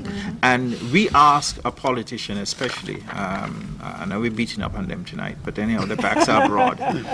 We ask a politician a question. We have that right to ask that. But the politician, as Tony said, has a right to answer you how they want to answer you. Now, they could dodge, they can hide, and that's fine. And we try to press to really keep them in track and answer the question that you ask, because some of them have a tendency, you ask a question about orange and they answer a question about apples. But the public would be listening and viewing, and they would know when you're dodging. And they would deal with the politicians. Right. But sometimes we have to be careful. I like to also turn it around on us too. And not to be disrespectful and forceful. You have to answer me and such and such. No, I don't have to answer you in the way that you want them to answer you. Sorry. Yes, go ahead. No, I Quickly. say, but you have different types of reporters, and you see it on CNN. You know, there's a hard talk on BBC. That guy is accusatory. You know, he asks questions. You know, when you did that, wasn't this? You know, and you have the Fareed Zakaria one who would be more like, well, what do you say when your opponents call you a dictator? You have different ways of asking a question. So you do have different means. There's something as a caller asked, and they expect a lot of the media. We're told, you must get this information, you must get investigated, you must make them answer. No, we actually can't make anybody answer. Somebody called and said, we should make them have debates. Well, I would like, if you can tell me how I can make them have a debate, I'd love to, because every election we go through this. And one year, actually, we were interviewing the Prime Minister on Win FM. I think this was before the 2004 election. And I can't remember how he said it, but it was sort of to the effect of he wouldn't deign to debate a person. Prime ministerial debates will happen. But there's no prime ministerial debate because we don't have an election for a prime minister. We have an election for constituents. Yes, but in the final analysis, we know who is the incumbent prime minister. We know who is the other person going to I'm sticking with Tony on that. I'm sticking with Tony on that. But in the age, but with everything that's happening now in the political situation, I mean, how, as you say, how can we guarantee who will a prime minister be? Exactly. I don't think you can have a prime minister. You can have leaders of parties. But I want to come back to that. You could do that. I want to come back to that. But just let me say quickly, and Tony said something just now that made me think of it. In terms of the demands of the public, the public expects you to know everything. That's the first thing. They expect you to cover everything. But here's a little secret. Most media houses don't have the resources. True. Our staff are small. And sometimes, even if we have a few numbers, may not be as experienced. So we expect the CNN, NBC, CBS type of results who have hundreds and hundreds of staff on other resources that we don't have. So I think for the basic resources that we have, I think we do a fantastic job. But let me go back to, just to make sure the public understand. Am I correct? You are. Okay. You are. I could tell you stories. I mean, I saw your note today. I saw your note today to whoever it was. I'm going to do my best. Yes, somebody Share said, can you cover this? I said, well, I got to cover this at 8:30 and this at 10:30, and this person is away, so if I'm hosting voices, I can't, and that's how it is. Sometimes limited staff, so you can't cover everything. But I want to go back to political debates. When our Prime Minister was in opposition, he challenged Kennedy Simmons to a debate. Ooh. When our Prime Minister was in government, Lindsey Graham challenged him to a debate. Politicians, when they're in government, do not necessarily like debates. Politicians, when they're in opposition, love debates. A fellow would be hounding you down now to debate me. Yeah, but what I'm And then hearing- when he gets into office, he doesn't want to debate. That's how it is, naturally. But I want to tell you, Jamaica, which used to be the bad poster for politics and elections, to me right now, with my limited knowledge, having lived there for 4 years, is a model. They have done a turnaround in terms of the electoral system. They have debates at every election constituency and those who are most likely to be prime minister. I do think, which is the camera, this one, I do think the time has come for there to be a debate of our candidates in St. Kitts and Nevis and for those who are vying to be prime minister. And I want to challenge But you're Winifred. contradicting yourself. You're No, saying no, that I'm not nobody contradicting. runs for prime minister. No, You're about to do what that call it in the city, right? No, you didn't hear what I said. Those who are most likely to be, those are hoping to be, and nothing's wrong with it. But apart from that, I do think that the country can benefit and needs from such a debate. I'll tell you what. Let's listen to this clip from an interview I did with the Prime Minister at NEPAC and Nevis on April 16th. Let's listen to this. Now we're 16 months in. To my mind, there clearly won't be a vote on the motion of no confidence, as 6 opposition members have already stated verbally and in writing how they will vote. What's the end game? How and where will this end? Well, if you have already projected the way you're going to vote, is it necessary to vote?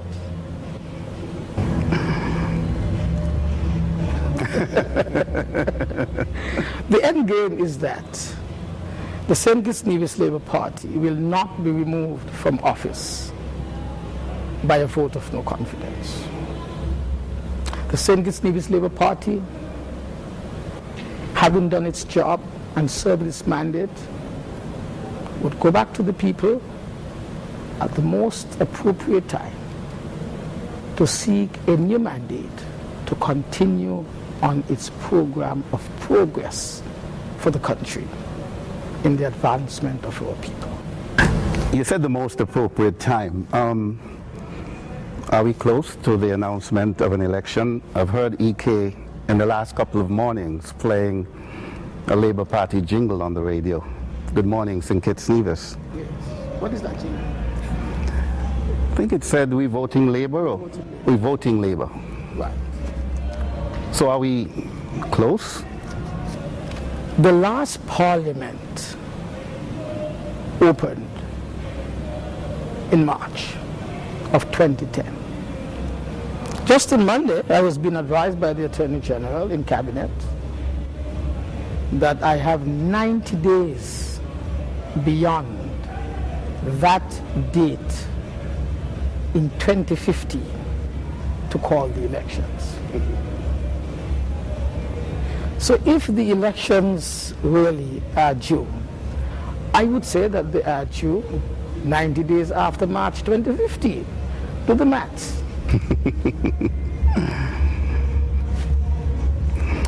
What would you say to those who say you are scared? Scared? Uncertain of your future?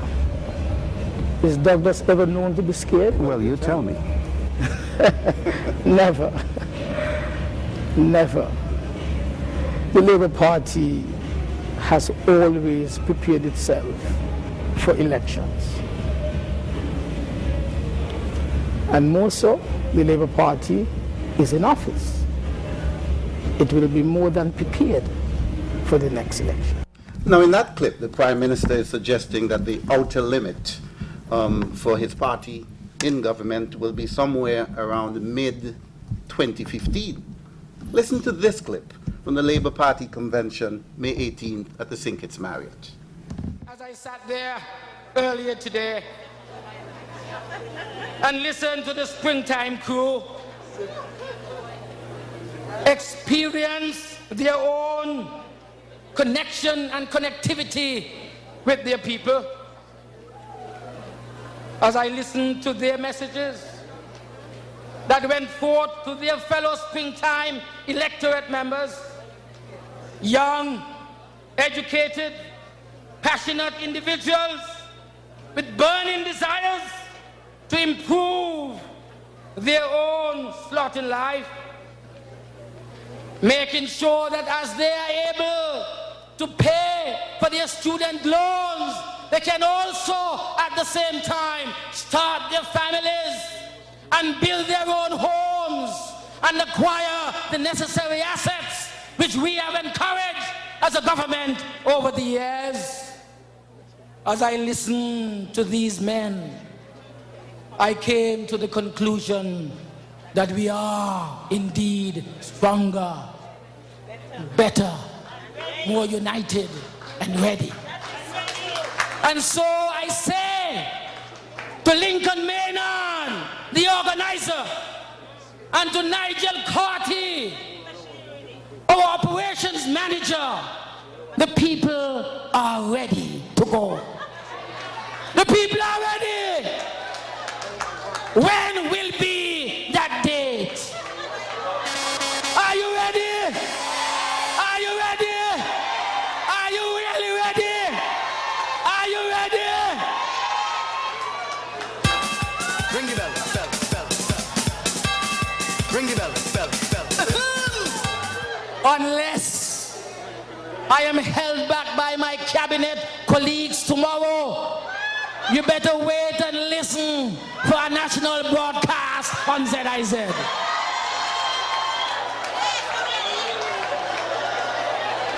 Comrades, comrades, with sober minds and clarity of vision, let us realize how truly blessed we are. We are the champions of the people. We are the champions of change. And together let us ensure that St. Kitts and Nevis continues to be the stable, well-managed and respected country that it is. May God bless the St. Kitts and Nevis Labour Party. May God bless our nation.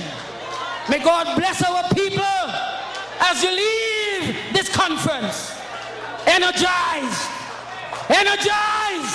stronger, better, more united, and ready for the 5th term here in St. Kitts and Nevis. God bless you. Thank you very, very much.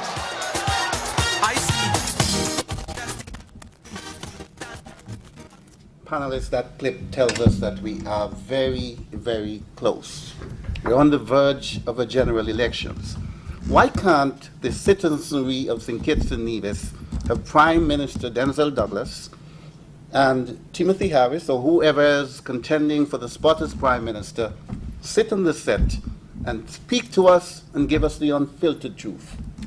I can say that for the last 10 years, WinFM actually has potential sponsors, one of whom isn't even a regular sponsor, who has said to us every election, I will sponsor a debate. Now, we would love the money, but we can't get the people to do it.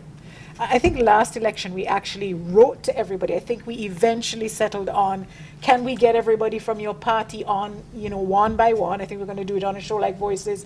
This is your opportunity to speak to the public about who you are, and your position. We got very few members of, who was, well, it doesn't matter. We had a handful of them. I want to talk about the power of the media. Yes. Yeah. I think the power of the media can force such an interview, such a You do? debate. How? I think it should happen. Listen, It must happen. In Jamaica, one also thought that it would never happen, and the culture changed.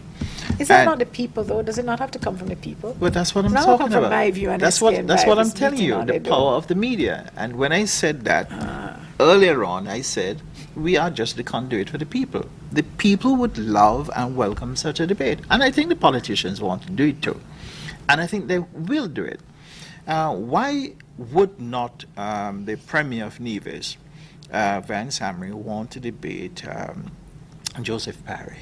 If he says that his programs and policies are the best for Nevis, why wouldn't Denzel Douglas want to debate Timothy Harris, who is said by the opposition members in St. Kitts and Nevis to be their candidate, their guy to be Prime Minister, and also Glenroy Blanchard, who is the leader of the NIP? We have to include him. You smile, but we have to include him for fairness in the mix of things.